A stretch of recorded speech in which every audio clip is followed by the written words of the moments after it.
చేదుగా ఉంటాయి, ఫ్రెండ్స్ చెప్పే మాటలు తీయగా ఉంటాయి. అందుకే నేను చాలాసార్లు చెప్తుంటాను, మీ బ్రతుకుల్లో ఎవరెవరైతే మీ బ్రతుకుల్ని పాడు చేయడానికి ఫ్రెండ్ అని వస్తున్నారో వాళ్ళందరూ ఫ్రెండ్స్ కాదు, అపవాది ఎన్నుకొని మీ జీవితాలని సర్వనాశనం చేసి బస్ స్టాండ్ పాలు చేయడానికి మీ జీవితాల్లో ప్రవేశపెట్టినటువంటి సాతాను బిడ్డల వాళ్ళందరూ కూడా వాళ్ళకు మీరు పెట్టుకున్న పేరు ఫ్రెండ్, మళ్ళీ దానికి ఒక ఫ్రెండ్షిప్ డే, ఫ్రెండ్షిప్ బ్యాండ్. ఇలాంటి వాళ్ళతో ఫ్రెండ్షిప్ కట్ చేస్తే స్నేహితురాలైనా స్నేహితుడు అయినా జీవితాలు బాగుంటాయి. కానీ మీరేండ్రో, మీకు అవే మాటలు తీయగా, తృప్తిగా, కమ్మగా, చల్లగా మజా ఇస్తాయి. అమ్మా నాన్నల మాటలు చేదుగుంటాయి. చేదవాడికి నచ్చదు, తీపే నచ్చింది అందరికి. తీపి తిన్నామనుకో షుగర్ వస్తుంది, కాలో చేయి తీసేస్తారు, సస్తావు. జబ్బు నయం కావాలంటే చేదు మందు బిల్లలు వేసుకోవాలి. చేదు ఆరోగ్యానికి ఎప్పుడు మంచి, నొప్పి ఆరోగ్యానికి ఎప్పుడు క్షేమమే. తీయకుండా నాకు ఇష్టం అన్నామనుకో 60 ఏళ్ళు బతకాల్సినోడివి 40కి పోతావు. ఫ్రెండ్స్ మాటలు చాలా కమ్మగా తీయగా ఉంటాయి. వాళ్ళు ఇచ్చే ఆపర్చునిటీస్ చాలా బ్యూటిఫుల్గా ఉంటాయి, చాలా రమ్యంగా ఉంటాయి. అది చేద్దాం, ఇది చేద్దాం, అటు పోదాం, ఇటు పోదాం, అది తిందాం, ఇది తాగదాం, ఆ పిల్ల దగ్గరికి వెళ్దాం, ఈ పిల్ల దగ్గరికి వెళ్దాం అని రకరకాలుగా నేను ఇన్ఫ్లుయెన్స్ చేసే ట్రై చేస్తాను. ఏమన్నా తెలుసా, రే ఎవడరా మా అమ్మ అక్కడికి వెళ్ళొద్దని చెప్పింది నీకు తెలుసా, మా నాన్న తినొద్దని చెప్పింది నీకు తెలుసా, మా నాన్న తాగొద్దని చెప్పింది నీకు తెలుసా, నువ్వెవడివే, నిన్న కాక మొన్న వచ్చావు. నన్ను కన్న తల్లి మాట నేను గౌరవిస్తా, నా కన్న తండ్రి మాట నేను గౌరవిస్తా. మా అమ్మ నాన్నలు నా నుంచి ఆశించింది ఏంటో తెలుసా, నేను డాక్టర్ అవ్వాలి, కలెక్టర్ అవ్వాలి, సైంటిస్ట్ అవ్వాలి, సూపర్ స్టార్ అవ్వాలి, నేను కోటీశ్వరుని అవ్వాలి కాదు. మా అమ్మ నాన్నలు ఆశించింది ఒకటే, వాళ్ళ మాట నేను వింటే చాలని ఆశించారు. చిన్న కోరికను నేను తీర్చలేకపోతే అమ్మా నాన్న రుణాన్ని ఎలా తీర్చుకోవడానికి ప్రయత్నించిన వాడిని అవుతారు. ఇక్కడున్న ప్రతి youngster try to understand what I'm saying. నేను చెప్పేది ప్రయత్నం చేయండి అర్థం చేసుకోవడానికి. చాలా మంది ఈ మాట వాడుతుంటారు, అమ్మా నాన్న రుణాన్ని నేను తీర్చుకోవచ్చు సార్. ట్రై చేస్తే తీర్చుకునే ప్రయత్నం చేయొచ్చు. అమ్మా నాన్నలు మీ నుంచి ఆశించేది కోట్లు కాదు, ఉద్యోగాలు కాదు, ఆస్తులు అంతస్తులు కాదు, బంగారు ఆభరణాలు, పట్టు చీరలు, సూటు బూట్లు కాదు. వాళ్ళ మాటకు అంత గౌరవం ఇస్తే చాలని ఆశిస్తారు. అమ్మా నాన్న ఆశించేది అంతే. అది కూడా రీచ్ అవ్వలేకపోతున్న పిల్లలు పనికి మాలిన వేధావాలు అని అంటాను నేను. అది కూడా రీచ్ అవ్వలేకపోతే దేవుడు చక్కని మాట చెప్పి, అమ్మా చెట్టు పళ్ళు మీరు తినకూడదు అని చిలకకు చెప్పినట్టుగా, అరటిపండు ఒలిచి నోట్లో పెట్టినట్టుగా చెబితే ఆవిడ వెళ్ళి ఎవడితో ముచ్చట్లాడుస్తుంది, ఎవడో ముక్కు ముఖం తెలియనివాడు ఒకడొచ్చి, అరే దేవుడు వద్దన్న దాన్ని ఆఫర్ చేస్తే, అమ్మ నాన్నల వద్దన్న దాన్ని ఆఫర్ చేస్తే వాడు ఎవరికి విరోధ తెలుసా? ఫస్ట్ అర్థమవుతుందా మీకు? జ్ఞానం ఉందా మీకు? ఎవరికి విరోధి తెలుసా? మీ అమ్మ బాబులకు విరోధి. అమ్మా నాన్నకి ఇష్టం లేనివి ఎవడైనా ఆఫర్ చేస్తే వాడు అమ్మా నాన్నల విరోధిని గుర్తు పెట్టుకోవాలి సార్. ఇక్కడ ఎంతమంది సిగరెట్లు తాగే వాళ్ళు ఉన్నారు తెలుసా? కాలేజ్కి వెళ్ళిన స్టూడెంట్స్ ఎంతమంది ఉన్నారు తెలుసా? మీ పిల్లలు ఎంత చండాలమైన పనులు చేస్తారు తెలుసా? మీ ఇల్లు గుమ్మం దాడితే మీకు తెలీదు. మహాదరిద్రమైన నీచ నికృష్టమైన విషయం ఏంటో తెలుసా? ఒక తల్లిదండ్రులు కన్నా పిల్లలు పాడైపోయేది ప్రపంచమంతా తెలిసిపోద్ది. వీడు చేసే పనికి మాల పళ్ళు, వీడు తినేవి, వీడు తాగి, వీళ్ళు తిరిగే తిరుగుళ్ళు, వీడు చేసే పనికి మాల చేష్టలన్నీ ఊరంతా తెలిసిపోయి కోడైకి వస్తుంటే అమ్మా నాన్న మాత్రం నా కొడుకు నోట్లో వేలు పెడితే కొరకడు, నా కూతురు చాలా ఇన్నోసెంట్ అని ఫీల్ అయిపోతూ ఉంటారు. అంత జరగాల్సిందంత జరిగిపోయి సర్వనాశనం అయిపోయిన తర్వాత అప్పుడు తెలిసింది అమ్మా నాన్నలకి, ఇది నా కన్న బిడ్డ యొక్క జీవిత స్థితి అని. అప్పుడు చేసేది ఏముంటుంది? ఏముండదు కదా. కాబట్టి నేనేమంటానంటే, always try to find out where they are going, what they are doing, what they are taking. ఎక్కడికి వెళ్తున్నారు, ఏ స్థలంలో ఉంటున్నారు, ఏం తింటున్నారు, ఏం తాగుతున్నారు, ఎలాంటి ఫ్రెండ్షిప్లో ఉన్నారు అని అమ్మా నాన్నలు ఎప్పుడు కూడా ఒక కన్ను పెట్టుండాలి, బిడ్డల మీద దృష్టి పెట్టుండాలి. ట్రై. ఈ రోజుల్లో నేను ఒకటి చెప్తున్నా, మీ పిల్లలు మంచోళ్ళే సార్, మీ పిల్లలు మంచోళ్ళే, కానీ ఫ్రెండ్స్ పేర్లతో వాళ్ళ జీవితాల్లోకి వచ్చే వాళ్ళు పరమ దుర్మార్గులు. ఈ భూమి అంతా కూడా, ఈ ప్రపంచం అంతా కూడా పాపముతో తాండవం ఆడుతుంటే, అలాంటి తాండవం ఆడుతున్న పాపంలోనికి మీ బిడ్డల్ని మీరు నమ్మి పంపిస్తే మీ నమ్మకాన్ని ఒమ్ము చేసే ఫ్రెండ్స్ బయట ఉన్నారు. మీకంటే గొప్పగా మోటివేట్ చేస్తారు మీ పిల్లల్ని. వాళ్ళ మాటకి బోల్ట పడిపోతారు మీ పిల్లలు. ఒక కన్ను వేసి ఉండాలి మీ పిల్లల మీద. మీ బిడ్డల్ని ఎలా పట్టుకోవాలి నన్ను అడిగితే 100 సలహాలు ఇస్తా. అందుకే నా ప్రసంగాలు కానీ నేను కానీ యూత్కి నచ్చవు. వీడు పరమ దుర్మార్గుడులా ఉన్నాడు, మా టెక్నిక్స్, మా లూప్ హోల్స్ అన్ని చెప్పి మమ్మల్ని ఇంట్లో ఇరికించేస్తున్నాడని ఫీల్ అయిపోతారు చాలామంది. చక్కగా తండ్రి అయిన దేవుడు బిడ్డల్ని తయారు చేసుకుని బయటికి పంపించి ఎంజాయ్ చేయండి అని వాళ్ళని పంపిస్తే ఎవడో ముక్కు మొహం తెలియనోడు వచ్చి ఆఫర్ చేస్తే ఏంటి, దేవుడు వద్దు అన్నదాన్ని ఆఫర్ చేశాడు. అమ్మా నాన్నలు వద్దు అన్నదాన్ని ఆఫర్ చేశారు. అమ్మా నాన్నలకు ఇష్టం లేదని దాన్ని ఆఫర్ చేశారు. దేవుడికి ఇష్టం లేని దాన్ని ఆఫర్ చేస్తారే. మా దేవుడికి ఇష్టం లేని నువ్వు ఇస్తే నేను ఎలా తింటాను అనుకున్నావు అనొక్క మాట ఆ రోజు హవ్వ మాట్లాడి ఉంటే ఈరోజు పరిస్థితి ఈ రోజు ఇలా ఉండేది కాదు. చక్కగా అక్కడే ఉండేది. ఎలా ఉండేది మనకు తెలియదు. ఆవిడేముంది తెలుసా? అవునా, ఏం పండుది? చాలా బాగుంది, చూడటానికి ఎర్రగా ఉంది, బాగుంది. అయితే మా దేవుడు తినద్దన్నాడు, మా దేవుడు వద్దన్నాడు, తినద్దన్నాడు అని చెప్పింది. ఆఫర్ చేసేవాడు ఏం చేస్తాడు? కన్విన్స్ చేయడానికి ట్రై చేస్తాడు. వాడు మహా డేంజరస్ ఫెలో. వాడు సేల్స్ బాయ్ కంటే పరమచండాలం. వాడు సేల్స్ బాయ్ ఏం చేస్తాడు? నువ్వు కొనేదాకా నిన్ను కన్విన్స్ చేసే ప్రయత్నం చేస్తాడు. ఆడదే టైపే వాడు. చండాల, వాడు దరిద్రం, వాడు పాపం. వాడు అందుకే పాపం తలుపు తెరిచే వరకు తలుపు తడుతూనే ఉంటుంది. అలసిపోయి తెరిచావా నీ బతుకులోకి వచ్చేస్తుంది. వాడు కొడుతూనే ఉన్నాడు. హవ్వ ఏం చేసింది తెలుసా? కాంప్రమైజ్ అయిపోయింది, కన్విన్స్ అయిపోయింది, ఇన్ఫ్లుయెన్స్ అయిపోయింది, ఇన్స్పైర్ అయిపోయింది. అప్పుడు హవ్వ అంటుంది, ఈ పండు తింటే చచ్చిపోతామంట కదా అంటే ఆడన్నాడు, చచ్చిపోతారా? ఎవరు చెప్పారు? చచ్చిపోతాను ఎవరు చెప్పారు? నీకు పెద్ద చౌకేస్తున్నావు నువ్వు. ఈ పండు తింటే చచ్చిపోవడం ఏంటి అంటే హవ్వంది, లేదు లేదు, మమ్మల్ని తయారు చేసిన మా దేవుడు, మా తండ్రి చెప్పాడు మాకు, ఆ పండు తింటే మీరు నిశ్చయంగా చచ్చెదరు అని చెప్పాడు, కాబట్టి మేము తినం అంది ఆవిడ. అప్పుడు ఆడన్నాడు, ఇదిగో ఈ పండు తింటే మీరు దేవదూతలు, యు బికమ్ ఏంజెల్స్, దేవదూతల వాళ్ళు అయిపోతారు, గొప్ప వాళ్ళు అయిపోతారని వాడు ఆశ చూపించి ఆఫర్ చేశాడు. అపవాది ఇచ్చే అవకాశాలు ఎప్పుడు చాలా బ్యూటిఫుల్గా ఉంటాయి, చాలా చక్కగా ఉంటాయి. మనమే ఇన్ఫ్లుయెన్స్ అయిపోతాం. వాడిచ్చే అవకాశాలు అంత అద్భుతంగా ఉంటాయి. ఆవిడేం చేసింది తెలుసా? వాడు ఎప్పుడైతే కన్విన్స్ చేయడం ట్రై చేసి నువ్వు గొప్పదానం అయిపోతావునా, నేను గొప్పదానం అయిపోతానా, ఏడు సాధించాలి ఇప్పుడు ఆవిడ గొప్పదైపోయి ఆలోచించకుండా, సరే అయితే నేను తింటాను అంతే. వాడు అన్నాడు, మీ దేవుడు మీకు అబద్ధం చెప్పాడు. అబద్ధం చెప్పింది దేవుడా? వాడు అబద్ధాలకు జనకుడే వాడైతే తిరిగి తిరిగి తిరిగి తిరిగి దేవుని మీద నింద వేసి దేవుని మీద ఆరోపణ వేసే ప్రయత్నం చేస్తున్నాడు.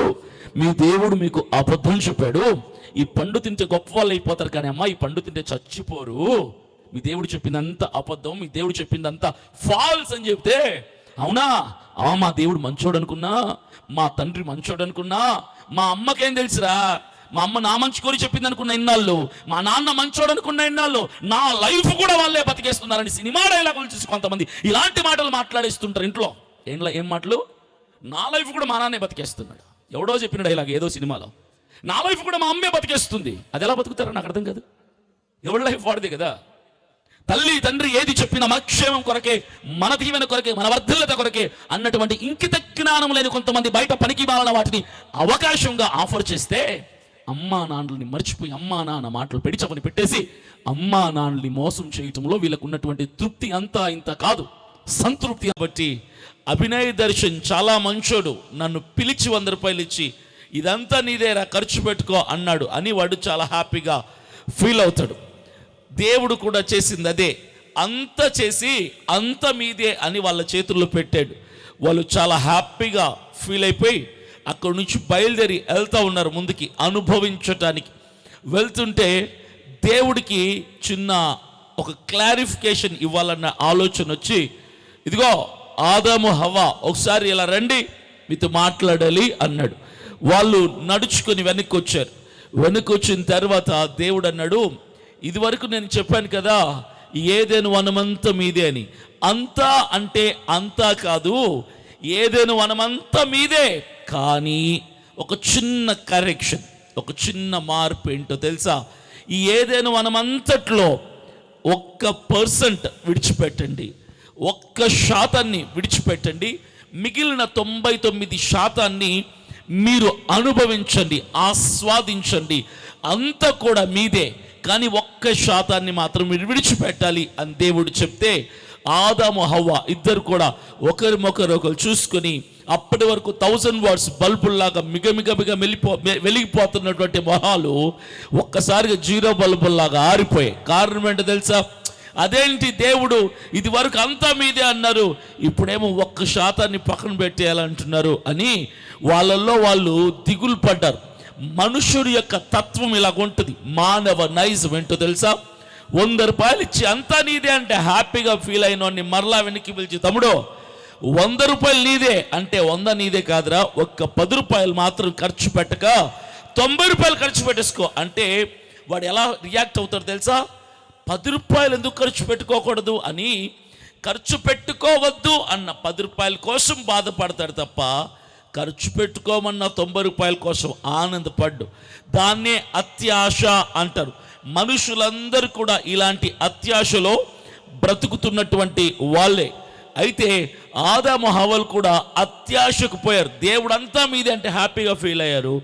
1% విడిచిపెట్టమంటే వాళ్ళు బాధపడ్డారు, వాళ్ళల్లో వాళ్ళు నొచ్చుకున్నారు, దేవుని మీద సనుక్కున్నారు. చేసేదేమీ లేక, మమ్మల్ని చేసిన వాడు నువ్వే, మా క్రియేటర్ నువ్వే, you are my owner, you are our creator, నువ్వే మా సృష్టికర్తవి, మేం చేసేదేముంది, నువ్వు చెప్పేది మేము వినాల్సిందే కదా అని చెప్పి ఫైనల్గా సరే ప్రభువా నువ్వు ఎలాగంటే అలాగే, మా చేతుల్లో ఏం లేదు కదా అని అన్నారు. అనగానే వెళ్ళిపోయారు. దేవుడు వాళ్ళకి ఏం చెప్పాడంటే, వెళ్తున్నప్పుడు ఆ 1% ఏంటి కాదు, ఈ ఏదైనా మనమంతటిలో మధ్యలో ఒక చెట్టు ఉంటుంది. ఆ చెట్టు ఫలాలు మీరు తినకూడదు, ఆ చెట్టు దగ్గరికి మీరు వెళ్ళకూడదు, అసలు ఆ చెట్టు ఉందన్న విషయాన్ని మీరు మర్చిపోండి, అది మీకు చాలా హాని కలుగ చేస్తుంది అని దేవుడు చెప్పే. వాళ్ళు సరేలే ప్రభువా అలాగే చేస్తాంలే, తినంలే, అక్కడికి వెళ్ళంలే, ఆ చెట్టు అసలు ఉన్నదన్న విషయాన్ని కూడా మేము మర్చిపోయి ఉంటాంలే అని చెప్పారు. దేవుడు పని అయిపోయింది, వాళ్ళ పని అయిపోయింది. అమ్మా నాన్నలు అనుకుంటూ, అమ్మా నాన్న ఏమని అనుకుంటారంటే, నా కొడుకు చాలా మంచోడు, నా కూతురు చాలా మంచిది, మా పిల్లలు చాలా మంచోళ్ళు, నేను 9 మాసాలు మోసి ప్రయాసముతో కన్నాను అని అమ్మ అనుకుంటుంది.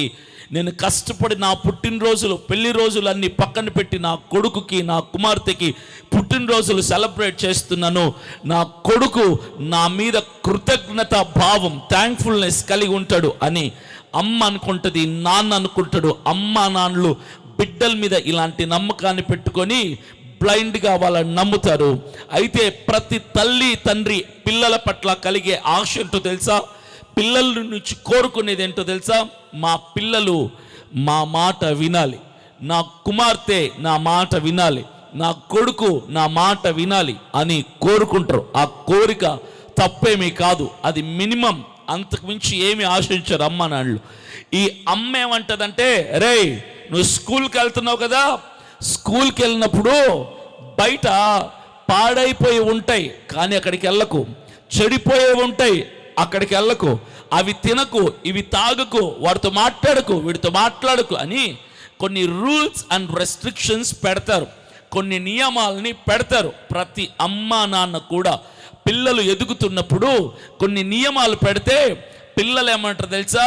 సరే అమ్మ అలాగే, ఓకే డాడీ అలాగే, నువ్వు ఎలాగంటే అలాగా, నేను ఏది మాట తప్పు, నువ్వు చెప్పినట్టుగా తూచా తప్పకుండా నేను పాటిస్తాను, నువ్వు ఏది చేయొద్దన్నావో అది నేను చేయను అని మీ ముందు తలూపిన మీ పిల్లలు, మీరు కన్న పిల్లలు సరే అంటారు, సరే అనేసి బయటికి వెళ్ళిపోతారు. ఇంటి గుమ్మం దాటుతారంతే, ఇంటి గుమ్మం దాటుతారంతే. దేవుడు చెప్పిన మాటకు సరే అన్నారు ఆదాము హవ్వలు, దేవుని దగ్గర నుంచి కదిలి వెళ్ళిపోయారు. వెళ్ళిపోగానే ఒకడొచ్చాడు, వాడు వచ్చి ఏం మాట్లాడాడు తెలుసా? వాడి పేరేంటి చెప్పండి చూద్దాం. Who is he? ఒకడొచ్చాడు, ఎవరోడు? సాతానుడు వచ్చాడు, సర్పం వలె వచ్చి, ఇదిగో హవ్వ. అసలు నా ప్రశ్న ఏంటంటే, ఈ హవ్వకి ఆ చెట్టు దగ్గర పని ఏంటి? ఈ హవ్వకి ఆ చెట్టు దగ్గర పని ఏంటి? ఈవిడ వెళ్ళి ఆ చెట్టు దగ్గర చూస్తూ ఉంది, దేవుడు ఎందుకు తినద్దన్నాడు ఈ పండుని? చాలా చక్కగా ఉన్నాయి కదా, చాలా అందంగా ఉన్నాయి కదా, ఎందుకు తినద్దన్నాడో అని ఆవిడ చూస్తుంటే కరెక్ట్గా వాడు వచ్చాడు. దేనికో తెలుసా? హాయ్ చెప్పడానికి వచ్చాడు, హలో చెప్పడానికి వచ్చాడు, పలకరించడానికి వచ్చాడు, ఫ్రెండ్షిప్ చేసుకోవడానికి వచ్చాడు. ఏదైతే దేవుడు వద్దు అన్నాడో, ఏ అవకాశం అయితే వాడుకోవద్దు అన్నాడో, ఏ పళ్ళైతే తినద్దు అన్నాడో, ఏ చెట్టు దగ్గరికి వెళ్ళొద్దు అన్నాడో, ఈవిడ అక్కడికే వెళ్ళింది. మీ పిల్లలు కూడా అంతే. మీరు కంటారు, ప్రయాసముతో వాళ్ళ కోసం డబ్బులు సమకూరుస్తారు, మీరు కష్టపడతారు, ఉద్యోగాలు చేస్తారు, వాళ్ళని ప్రయోజకులు చేసి పెద్దవాళ్ళని చేసి వృద్ధి చేయాలనుకుంటే మీ పిల్లలు చేసే పని కూడా ఇదే. ఎక్కడికి వెళ్తారో తెలుసా? వాళ్ళు ఇల్లు గుమ్మం దాటంగానే, అమ్మా నాన్నల నుంచి బయటికి వెళ్ళంగానే బయట ఒకడు ఉంటాడు. ఆడేమంటాడు తెలుసా? రే దారా సిగరెట్ తాగుదాం, రారా మందు కొడదాం, రారా అమ్మాయిల చుట్టూ తిరుగుదాం, రారా గుట్కా వేసుకుందాం, రారా బెట్టింగ్ యాప్లో డబ్బులు పెడదాం, రారా అది చేద్దాం, ఇది చేద్దాం, ఇది తిరుగుదాం, అటు తిరుగుదాం అని చెప్పి వాడి ఇష్టానుసారంగా వాళ్ళని అట్రాక్ట్ చేసే పనిలో ఉంటారు. When your son and when your daughter when goes out of your home, there will be a person called friend. వాళ్ళు ఏమంటారు తెలుసా? ఏమంటారు వాళ్ళని? చెప్పండి, యూత్ చాలా మంది ఉన్నారు కదా, ఏమంటారు? ఫ్రెండ్. ఫ్రెండ్ అంటారు. ఫ్రెండ్ ఏం చేస్తాడు? ఆఫర్ చేస్తాడు. ఫ్రెండ్ ఏం చేస్తాడు? అద్భుతమైన అవకాశాలు ఇస్తాడు. ఎలాంటి అవకాశాలు ఇస్తాడు? లివర్ పాడైపోయేవి, లంగ్స్ పాడైపోయేవి, గుండె ఆగిపోయేది, శరీరం కుళ్ళిపోయేవి, బతుకు పనికి రాకుండా పోయేది, జీవితం రోడ్డు మీదకి వెళ్ళిపోయేవి. ఇలాంటి అవకాశాలన్నీ ఎవడిస్తాడా అంటే మీ బ్రతుకుల్లో ఉన్న ఫ్రెండ్స్ ఇస్తారు ఇలాంటి అవకాశాలు. అసలు వీళ్ళకి they don't know the meaning of a true friend. నిజమైన స్నేహితుడు అంటే అర్థం తెలియదు మీ పిల్లలకి. నోట్లో సిగరెట్ పెట్టుకుంటే లైటర్తో వెలిగించేవాడు ఫ్రెండ్ అంటారు వీళ్ళు. గ్లాసులో మందు పోసుకుంటే సోడా కూల్ డ్రింక్ పోసేవాడు ఫ్రెండ్ అంటారు వీళ్ళు. వాళ్ళందరూ ఎవరు తెలుసా? అమ్మా నాన్న ఏవైతే చెప్పారో, ఏది చేయకూడదన్నారో, ఏవి తినకూడదన్నారో, ఏది తాగకూడదన్నారో, ఎటువైపు వెళ్ళకూడదన్నారో, ఏ పనిలో అడుగు పెట్టకూడదన్నారో, అమ్మా నాన్నలకు కరెక్ట్గా ఎగ్జాక్ట్ ఆపోజిట్గా వాళ్ళు చెప్పి ఆఫర్ ఇస్తారు, ఆపర్చునిటీ ఇస్తారు, అవకాశం ఇస్తారు. మీరు అనుకుంటారేంటో తెలుసా? నా కుమార్తె, నా కుమారుడు నా మాట జవదాటు, నా మాట మీద కట్టుబడి ఉంటాడు, నేను పెట్టిన నియమాలని వాళ్ళు అధిగమించారని మీరు అనుకుంటే బయటికి వెళ్ళిన తర్వాత వాళ్ళకు ఒక ఫ్రెండ్ అనేవాడు ఉంటాడు. వాళ్ళని మోటివేట్ చేస్తారు, వాళ్ళని ఇన్స్పైర్ చేస్తారు, ఇన్ఫ్లుయెన్స్ చేస్తారు. దేవుడి దగ్గర నుంచి దేవుడు అంత నమ్మకం పెట్టుకున్న ఆదాము హవ్వలు అక్కడి నుంచి బయటికి వెళ్ళిపోతే అక్కడ వచ్చాడు. ఏమన్నాడు తెలుసా? ఇదిగో హవ్వ, ఈ చెట్టు చూసావా ఎంత బ్యూటిఫుల్గా ఉందో, ఈ పండు చూసావా ఎంత చక్కగా ఉందో, ఈ పండు తిన్నామనుకో చాలా టేస్టీగా ఉంటుంది అన్నాడు. అప్పుడు ఆవిడ ఏమనాలో తెలుసా? ఏమనాలి? అరే అసలు నువ్వు ఎవడరా? ఇక్కడ ఉన్నది నేను, ఆదాము, మమ్మల్ని కలుగు చేసిన దేవుడు. Who are you to give an offer? నాకు అవకాశం ఇవ్వటానికి నువ్వు ఎవరు? నీకోసం నా దేవుడు నాకు చెప్పలా, కాబట్టి నువ్వు నాతో అవసరం లేదు, నీతో నాకు పని లేదు, నీ పలకరింపుతో నాకు ఇష్టం లేదు, నువ్వు ఇచ్చే అవకాశాన్ని వాడుకోవాల్సిన పనే లేదు అసలు అని ఆవిడ ఒక మాట కసిరేసి ఉంటే వాడు వెళ్ళిపోయాడు. ఎలా వచ్చాడో అలా వెళ్ళిపోయాడు. కానీ మీ పిల్లలు కసిరేరు. ఏం చేస్తారు తెలుసా? మనకి అమ్మా నాన్న మాటలంతా ఇంత కాదు, తల్లిదండ్రుల్ని మోసం చేసి ఏ పని చేస్తారో బిడ్డలు అందులో మజా వెతుక్కుంటారు. తల్లిదండ్రుల కళ్ళు కప్పి చేసే విషయాల్లో ఆనందాన్ని వెతుక్కుంటారు. ఒకసారి నేను రోడ్డు మీద వెళ్తుంటే కారులో ఒక బైక్లో ఒక నాన్న ఒక కూతురు వెళ్తున్నారు. ఆ పిల్ల వయసు దాదాపుగా ఒక 15 సంవత్సరాలు ఉంటాయి. ఇంటర్మీడియట్ సెకండ్ ఇయర్ చదువుతుంటుంది నాకు తెలిసి. అయితే ఆ నాన్న చెమటలు తుడుచుకుంటూ స్పీడ్గా వెళ్తున్నాడు బైక్లో. నేను అనుకున్నాను, ఆ ఇన్సిడెంట్ చూసి ఆ సీన్ చూసినప్పుడు నాకు అనిపించింది, నాకు ఆఫీస్ టైం అయిపోతున్నట్టుంది, ఈ పిల్లని కాలేజీలో దింపాల్సిన పని ఉన్నట్టుంది, పాపం త్వరగా దింపేసి త్వరగా ఆఫీస్ వెళ్ళటానికి స్పీడ్గా వెళ్తున్న టెన్షన్లో ఉన్నాడు అనుకున్నా. వెనక్కి చూస్తే ఆ పిల్ల నెమ్మదిగా వెనక్కి తగిలించుకున్న కాలేజ్ బ్యాగ్లో నుంచి ఫోన్ బయటికి తీసి ఫోన్ చేతిలో పట్టుకుంది. వాళ్ళ నాన్నకు ముందు ఉన్నటువంటి సైడ్ మిర్రర్లో చూస్తుంది ఈ పిల్ల. వాళ్ళ నాన్న రోడ్డు చూస్తున్నాడా, వెనకున్న ఈ అమ్మాయిని గమనిస్తున్నాడని చూసి ఆ ఫోన్లో ఇక చాటింగ్ చేయటం మొదలుపెట్టింది. ఎవరికి తెలియకుండా కన్న తండ్రి కళ్ళు కప్పి చేసే పనిలో ఆనందాన్ని వెతుక్కుంటే ఏ కుమార్తె ఏ కుమారుడు బాగుపడినట్టు చరిత్రలో లేరు. అమ్మా నాన్నల్ని మోసం చేసి నువ్వు పొందుతున్న ఆనందం అది నీకు శాపగ్రస్తం అవుతుంది, అది నీకు శాపం అవుతుంది, అది బ్రతుకుని పాడు చేస్తుంది తప్ప నీకు దీవెనగా ఉండదు. అమ్మా నాన్నల కళ్ళు కప్పి వాళ్లకు తెలియకుండా వాళ్ళని మభ్యపెట్టి వాళ్ళని మోసం చేసి వాళ్ళని హైడ్ చేసి వాళ్ళని స్కిప్ చేసి చేసే ప్రతి పాపపు పని అది నీకు ఆ టైంలో సునకానందాన్ని కలుగు చేయొచ్చేమో, కానీ తర్వాత నీ బ్రతుకు బస్ స్టాండ్ పాలు చేస్తుంది, నిన్ను బజారులో నిలబెట్టేస్తుంది. ఆ సత్యాన్ని మరిచిపోయి చాలామంది పిల్లలు అమ్మా నాన్నల్ని మోసం చేస్తూ బ్రతికేస్తుంటారు. తల్లిదండ్రులని మినిమం వాళ్ళ మాట వినలేని తల్లిదండ్రులు పిల్లలు చాలామంది ఉన్నారు. వందలు కాదు, వేల సంఖ్యలో ఉన్నారు. ఇక్కడ కూడా ఉంటారు కొంతమంది.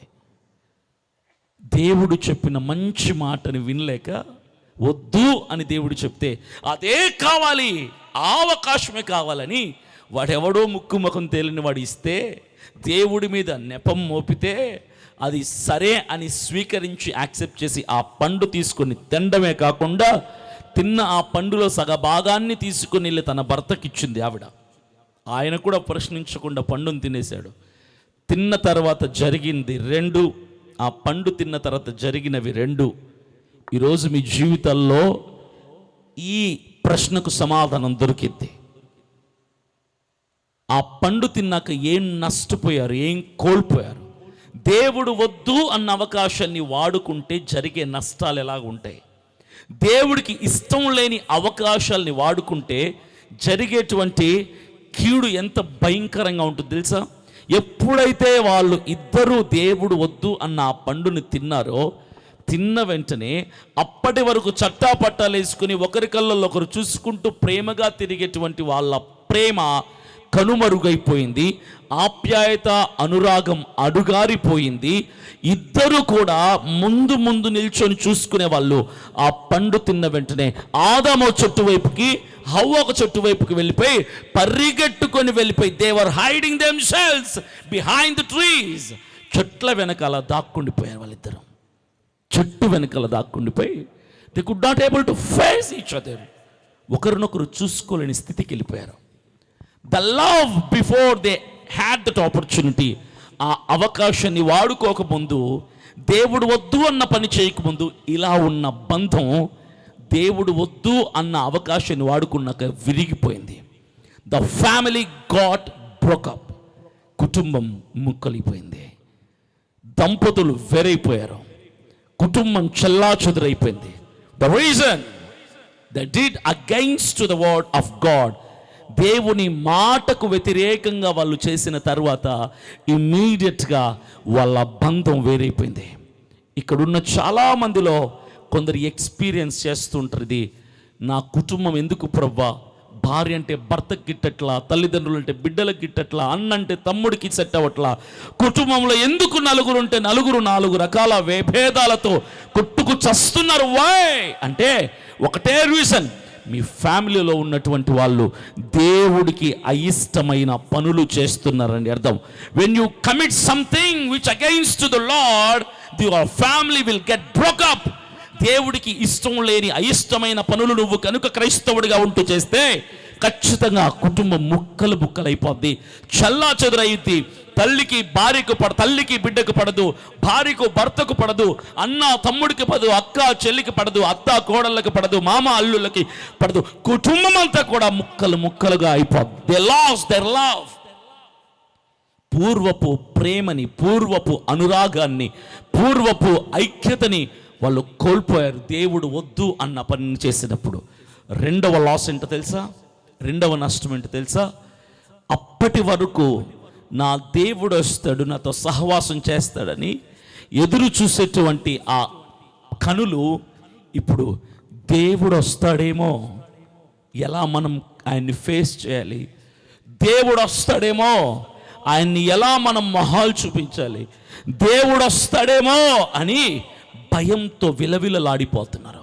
అప్పటి వరకు దేవుడి రాక కొరకు ఎదురు చూసిన వీళ్ళు అప్పుడు దేవుడు వస్తాడేమో అని రాకను కోసం భయపడుతూ గజగజ వణికిపోతున్నారు. దేవుడు రానే వచ్చాడు. దేవుడు రానే వచ్చాడు. వచ్చి, ఇదిగో ఆదాం, ఎక్కడున్నావయ్యా అని పిలిచాడు. పిలిస్తే ఆదాం పలకలా. ఎందుకో తెలుసా? సిగ్గుతో దాక్కుండిపోయాడు పక్కన, చుట్టుపక్కన. దేవుడు మరలా పిలిచాడు, మరలా పిలిచాడు, మరలా పిలిచాడు, మరలా పిలిచాడు. No response. స్పందన లేదు, సమాధానం లేదు. దేవునితో మాట్లాడటానికి ఆతృత పడే వీళ్ళు దేవుడు మాట్లాడటానికి ఆతృత పడితే కూడా వినపడినా మాట్లాడలేని స్థితికి, దుర్గతిలోకి దిగజారిపోయారు. వాయ్? దేవుడికి ఇష్టం లేని పని, దేవుడు వద్దు అన్న అవకాశాన్ని వాడుకోవటాన్ని బట్టి కేవలం దేవుడి స్వరానికి కూడా సమాధానం చెప్పలేకపోయాడు. ఆదామా, ఓ ఆదామా, నా ప్రేమనందనా, చక్కని కుమార నీవెక్కడున్నావు, చక్కని కుమార నీవెక్కడున్నావు, ఆదామా, ఓ ఆదామా అని దేవుడు చక్కగా మధురమైన స్వరంతో పిలుస్తుంటే వాళ్ళు ఏం చేశారు తెలుసా? పలకటానికి కూడా ఇష్టపడట్లా. కారణం భయం. ఎందుకు భయం? దేవుణ్ణి ఫేస్ చేయాలంటే సిగ్గడ్డు వస్తుంది. తప్పు చేశామన్నటువంటి ఆ రిగ్రెట్, ఆ రియలైజేషన్ అడ్డొస్తుంది. చివరికి దేవుడికి అర్థమైపోయింది. ఆదామా, ఎందుకు తిన్నావు పండుని అన్నాడు. అప్పుడు ఆదాము అన్నాడు, ఇదిగో ప్రభువా, ఇదిగో నా తప్పేం లేదు, నువ్వు నన్ను తయారు చేసావు కదా, నాతో వదిలేసి ఉంటే సరిపోయింది. నాకు తోకలాగా సాటి అయిన సహాయంగా ఈవిడిని ఒకదాన్ని చేసావు. ఈవిడేం చేసింది తెలుసా? నువ్వు ఎక్కడికైతే వద్దన్నావు అక్కడికి వెళ్ళింది, నువ్వు ఏ పండు అయితే తినద్దన్నావు అక్కడికి వెళ్ళింది. అక్కడికి వెళ్ళి ఒకరిని ఫ్రెండ్షిప్ చేసుకొని వాడి మాట విని వాడిచ్చిన పండు తింటమే కాకుండా మరలా తీసుకొచ్చి నాకు ఇస్తే, నా భార్య కదా, తీసుకోకపోతే నన్నెక్కడ ఆడేసుకుంటుందో అని చెప్పి నేను తీసుకొని తిన్నాను. అంతా ఈవిడే, నువ్వు చేయకుండా ఉండాల్సింది ఈవిడిని అని దేవుని మీద నెపం మోపాడు. హవ్వా, నువ్వెందుకు తిన్నావమ్మా అని అడిగాడు దేవుడు. ఇదిగో ప్రభువా, ఈ ఏదైనా వనంలో ఉన్నది నువ్వు, నేను, ఆదాము ముగ్గురే నువ్వు చెప్పావు కదా, మరి వాడేవాడు నాలుగోవాడు? వాడు ఒకడు ఉంటాడు, వాడు నిన్ను పిలుస్తాడు, వాడు నిన్ను ఫోర్స్ చేస్తాడు, కన్విన్స్ చేస్తాడు, ఒప్పిస్తాడు అని నువ్వు నాకు చెప్పాలి కదా. నువ్వు నాకు చెప్పలా. అసలు వాడిని ఒకటి ఎందుకు పెట్టావు ఇక్కడ? దరిద్రుణ్ణి, వాడిని పెట్టకుండా ఉండాల్సింది, నేను తినకుండా ఉండేదాన్ని అని దేవుడి మీద నేరం మోపింది. ఆదామేమన్నాడు? అసలు ఈవిడిని చేయకుండా ఉంటే బాగుండేది అన్నాడు. ఆవిడేమంది? వాడిని తోటలో పెట్టుకుని ఉంటే బాగుండేదని ఆవిడంది. మొత్తానికి what they try to say is, you did mistake. ప్రభువా, హవ్వని చేసి నువ్వు తప్పు చేసావు అని ఆదాము అన్నాడు. హవ్వ అంటుంది, ఆ సర్పమును చేసి నువ్వు తప్పు చేసావు, చేయకుండా ఉండాల్సింది అన్నటువంటి భావనతో వాళ్ళు మాట్లాడితే దేవుడు ఏం చేశాడు తెలుసా? డిపార్ట్ ఆఫ్ మై ప్రెసెన్స్ అన్నాడు. నా సన్నిధిలో నుండి మీరిద్దరు కూడా వెడలిపోండి, get away of this place అన్నాడు. మొదటగా వారిలో వారు లేకుండా పోయారు. రెండు, దేవుని సన్నిధిని కోల్పోయారు. They lost the glory of God, they lost the presence of God, they lost the love of God, they lost the grace of God, they lost the compassion of God. దేవుని కనికరాన్ని, దేవుని ప్రేమని, దేవుని వాత్సల్యతని, దేవుని మహిమని కోల్పోయి వెలివేయబడ్డారు. దంపతుల బంధం తెగిపోయింది, దేవునితో ఉన్నటువంటి బంధం తెగిపోయింది, కొలాప్స్డ్.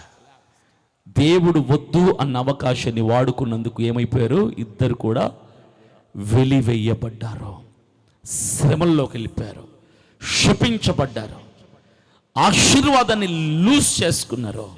ఈ రెండు నష్టాలు జరిగాయి. ఇది మనం చిన్నప్పటి నుంచి సండే స్కూల్లో అనేక సందర్భాల్లో వందలాది సార్లు విన్నటువంటి సత్యమే. అయితే నేను రెండు ప్రశ్నలు అడుగుతా. దేవుడు ఆ చెట్టు అసలు అక్కడ పెట్టకుండా ఉండాల్సింది అని మీరు ఎప్పుడైనా అనిపించింది ఎవరికైనా? పాస్టర్ గారు, చెట్టు దేవుడు అక్కడ పెట్టకుండా ఉంటే ఇంత జరిగేది కాదు కదా, దేవుడు ఆ చెట్టు అక్కడ ఎందుకు పెట్టాడు అని మీరు ఎప్పుడైనా అనుకున్నారా? ఆ డౌట్ మీలో వచ్చిందా? ఆ ప్రశ్న మీలో కలిగిందా? తల ఇలానో ఎలాగో ఊపొచ్చు కదా, మీరు వింటున్నారు లేదు నాకు అర్థం కాదు కదా, అనిపించిందా?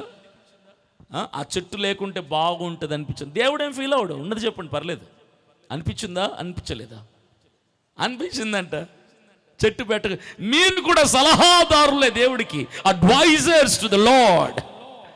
అంటే అప్పుడుంటే బాగుండేది. మరి మీరు ఆదాము హవ్వల కంటే ముందుంటే, ప్రవ్వా ఆ చెట్టు తీసే పాపం ఎందుకు వాళ్ళకి ఇబ్బంది పెడతావు అని ఉండేవాళ్ళు. పాపం ఇప్పుడు పుట్టారు, అప్పుడు పుట్టకుండా. సలహాదారులు అంటారు అనమాట వీళ్ళందరినీ, అడ్వైజర్స్. దేవునికి అడ్వైజర్స్. ఆ చెట్టు దేవుడు అక్కడ ఎందుకు పెట్టాడు? దానికి పళ్ళు ఎందుకు పెట్టాడు? మరలా తినమని చెప్పడానికి ఆ సర్పం ఎందుకు పెట్టాడు? Why all this happened? ఎందుకు జరిగింది ఇదంతా కూడా తెలుసా? క్రైస్తవేతరులు కొంతమంది మిమ్మల్ని చిక్కుల్లో పడేయటానికి ఇలాంటి ప్రశ్నలు లేవనెత్తుతారు. అరే మీ దేవుడు ఎందుకు రా చెట్టు పెట్టాడా? దానికి పళ్ళు ఎందుకు పెట్టాడరా? మరలా అవి తినమని చెప్పడానికి ఇంకొక సేల్స్ బాయ్ని అక్కడ ఎందుకు పెట్టాడరా? ఇదంతా ఎందుకు చేశాడు దేవుడు? మీ దేవుడు మంచోడు కాదు అంటారు. అప్పుడు మీరేం చేస్తారు తెలుసా? తలగొక్క నిజమే అంటారు. ఎందుకో తెలుసా? సబ్జెక్ట్ మీకే తెలియదు కాబట్టి.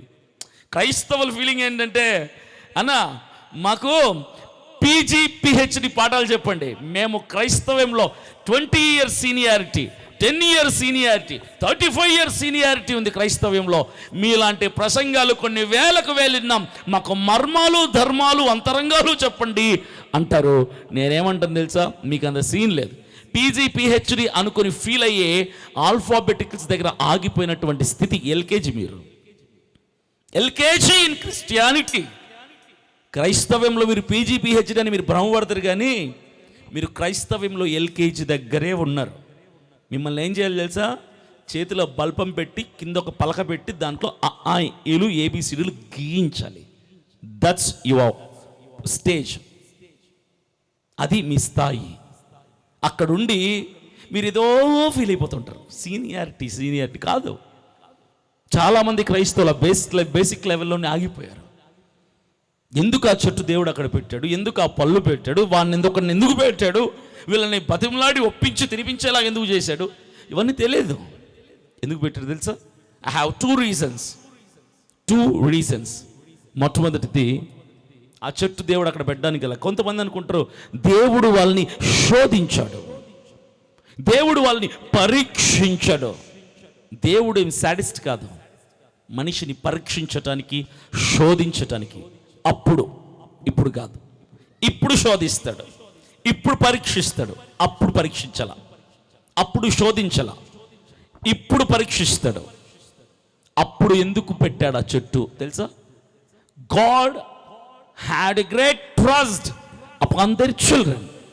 దేవుడికి వాళ్ళ మీద గొప్ప నమ్మకం అన్నమాట. దానికంటే ముందు ఒక మాట చెప్తా. దేవుడు మనిషిని కీ ఇస్తే ఆడే బొమ్మలా తయారు చేయలా. దేవుడు మనిషిని కీ ఇస్తే ఆడే బొమ్మలా తయారు చేయలా.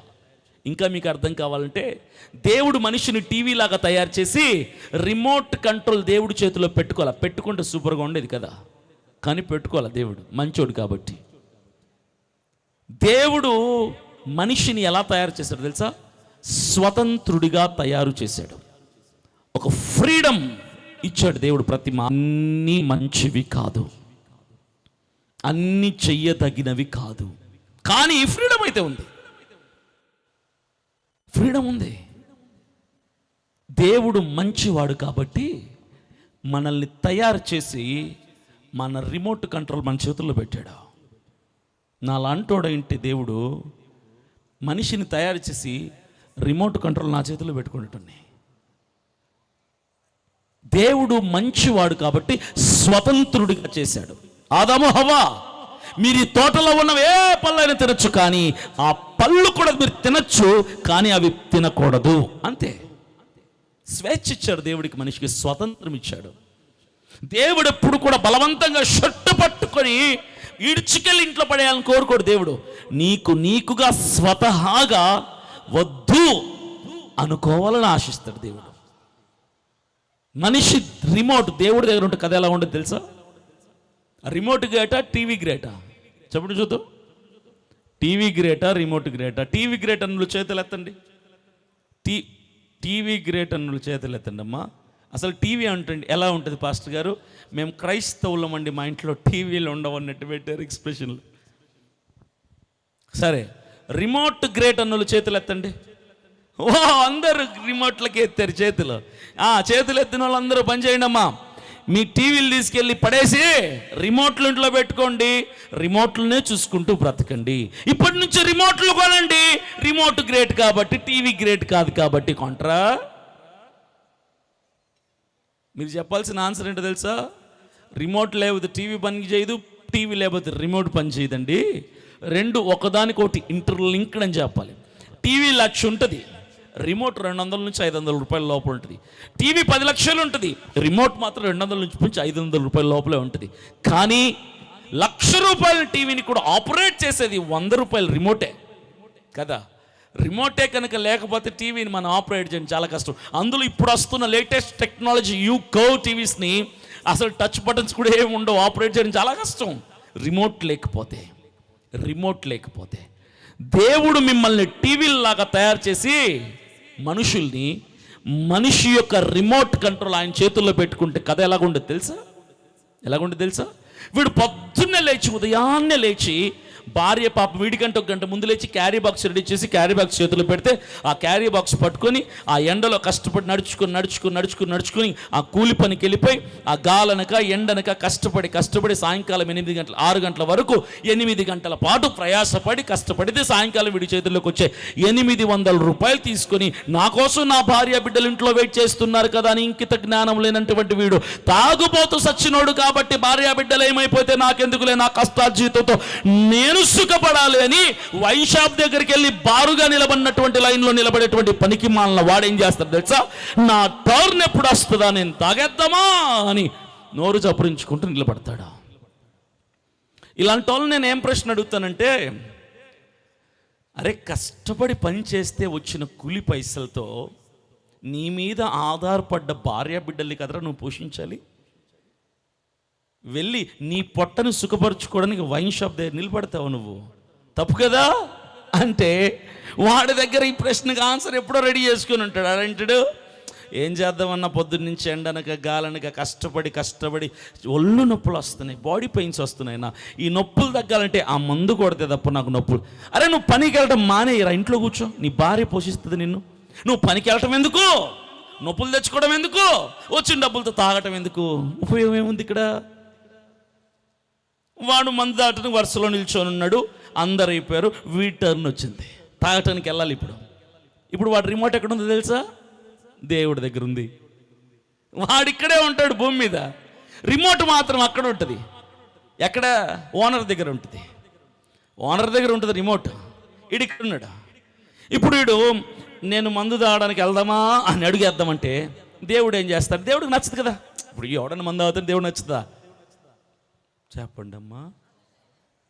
కొంతమంది ఇలా అవుతున్నారు. ఈ మేధావులు కూడా ఉన్నారు. మందు తాగితే తప్పేంటి అని 2 రెఫరెన్స్లు చూపిస్తారు. ఇలా దేవుడికి మందు దాటం ఇష్టం లేదు కాబట్టి, అది ఆరోగ్యానికి హానికరం కాబట్టి, వాడిని నమ్ముకున్న కుటుంబం పాడైపోద్ది కాబట్టి, నాశనం అయిపోతారు కాబట్టి దేవుడు ఏం చేస్తాడంటే, వాడు అడుగు వేయటం దేవుడు చూసి దేవుడి దగ్గర ఉన్న రిమోట్లో పాస్ బటన్ నొక్కేస్తాడు. పాస్ బటన్ నొక్కేస్తే వాడు అడుగేద్దామంటే అడుగేయలేడు. ఎందుకో తెలుసా? రిమోట్లో దేవుడు పాస్ నొక్కిస్తాడు. వాడు కదులుదామంటే కదలలేడు. దేవుడు ఏం చేస్తాడు తెలుసా? అదే రిమోట్ కంట్రోల్లో మన టీవీ దగ్గర ఉన్న రిమోట్లోనే ఉంటాయి బటన్స్ అన్నీ. అక్కడ ఉండవా? అక్కడ కూడా చాలా టైప్స్ ఆఫ్ బటన్స్ ఉంటాయి. దేవుడు ఏం బటన్ నొక్కుతాడు తెలుసా? టర్న్ అనే బటన్ నొక్కుతాడు. ఏం బటను? అది ఆ రిమోట్లో ఉంటుంది. యూటర్న్ అని బటన్ నొక్కగానే 100 షాపు వైపు ఉన్న వీడు దేవుడు యూటర్న్ నొక్కగానే పీఛే మూడ్ అని ఇంటి వైపు తిరుగుతాడు. వాడికి తెలియదు పాపం. వీడు ఇప్పుడు ఇంటి వైపు తిరిగి వెనక్కి తలబెట్టి చూస్తుంటాడు. దేవుడి దగ్గర ఉన్న రిమోట్లో ఇంకో బటన్ ఉంటుంది. ఆ బటన్ పేరు ఏంటో తెలుసా? Go home. అంటే మీరు మెనూ నొక్కుతారే ఆ బటన్ అనమాట. గో హోమ్ అంటే నోరు మూసుకొని ఇంటికి వెళ్ళరా సచ్చినోడా అని.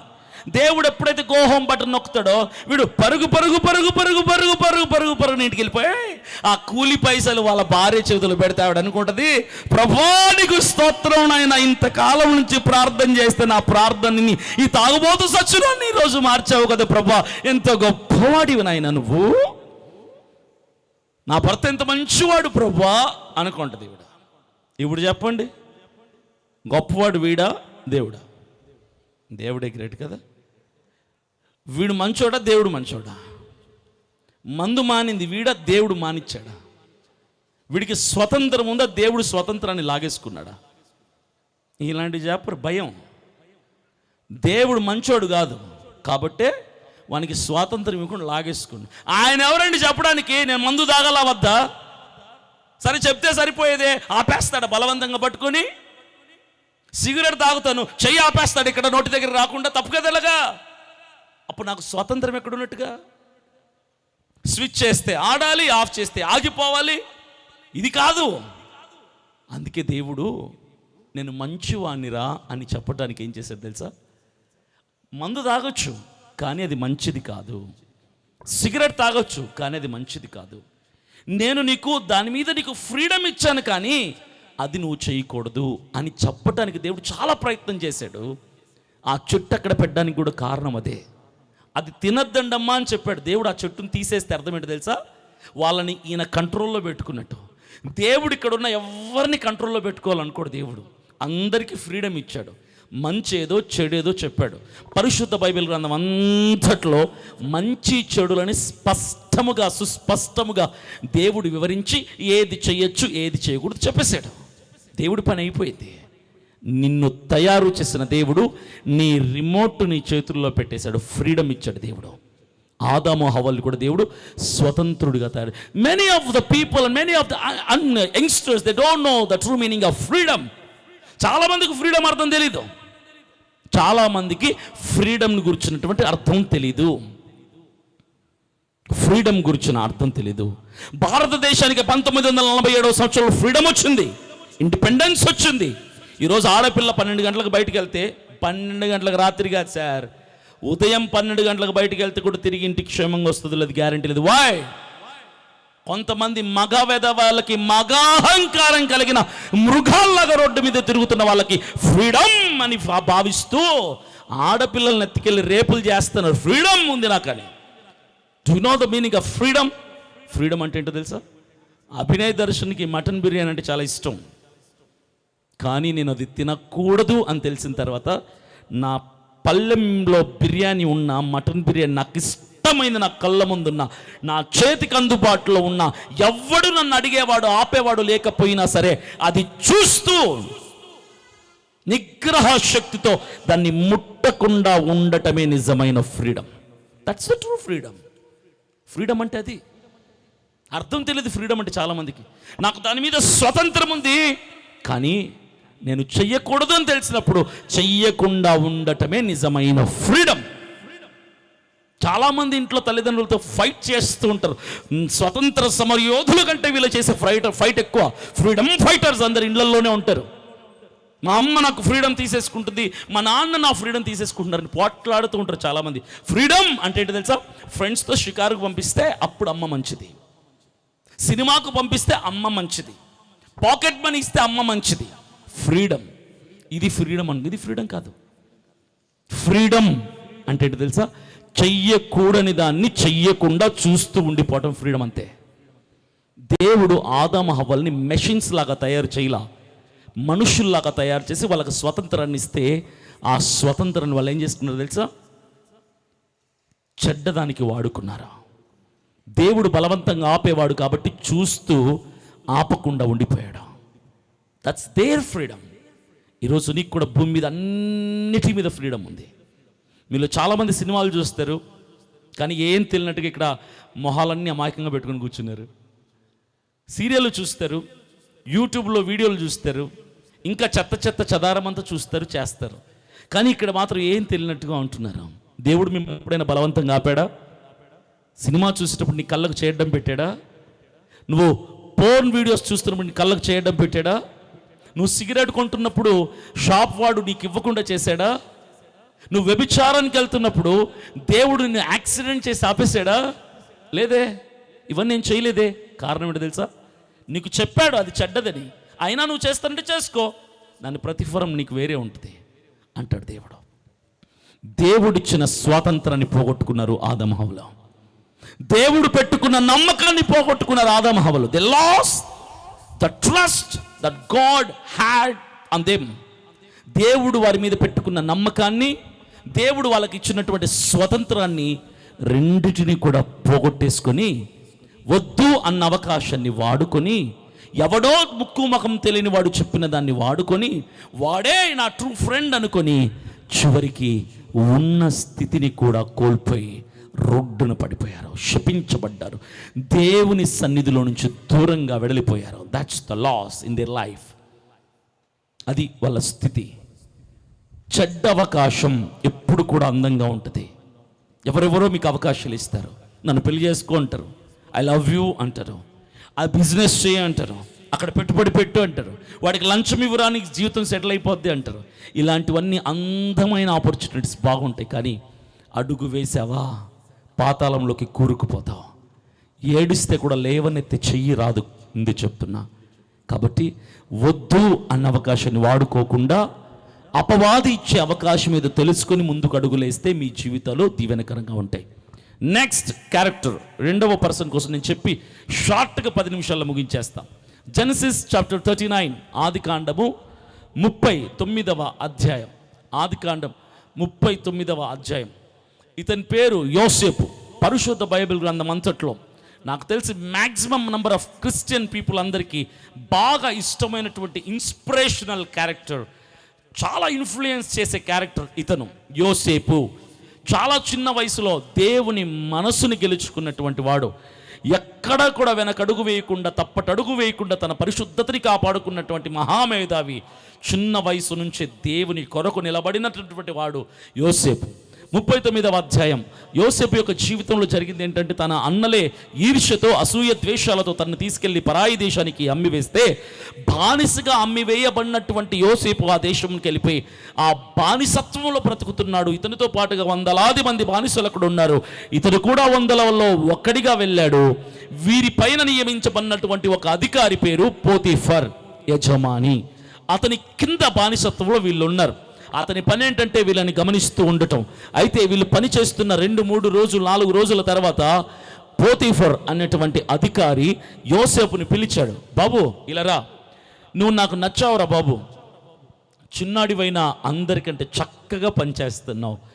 నేను ఉన్నా ఎలా పనిచేస్తున్నావు, నేను లేకపోయినా అలాగే చేస్తున్నావు. కాన్సన్ట్రేటెడ్గా నీ పని నువ్వు చేస్తున్నావు. నువ్వు చాలా మంచోడిలాగా ఉన్నావు, నమ్మకస్తుడిలాగా ఉన్నావు, నువ్వు కష్టపడే వ్యక్తిత్వం నీది. కాబట్టి నాకు నువ్వు నచ్చావు. నేను నీకు ఒక ఆపర్చునిటీ ఇస్తా, నువ్వు వాడుకుంటానంటే అన్నాడు. నువ్వు వాడుకుంటానంటే నేను నీకు ఒక గొప్ప అవకాశాన్ని ఇస్తా అన్నాడు. యోసేపు అన్నాడు, చెప్పండి సార్ అవకాశం ఏంటో, వాడుకోవాలా లేదో ఆలోచించి చెప్తాను అన్నాడు. The best quality we have to learn from Joseph is to think about the opportunity when you are going to utilize that. యోసేపు నుంచి మనం నేర్చుకోవాల్సినటువంటి గొప్ప గుణం ఏంటో తెలుసా?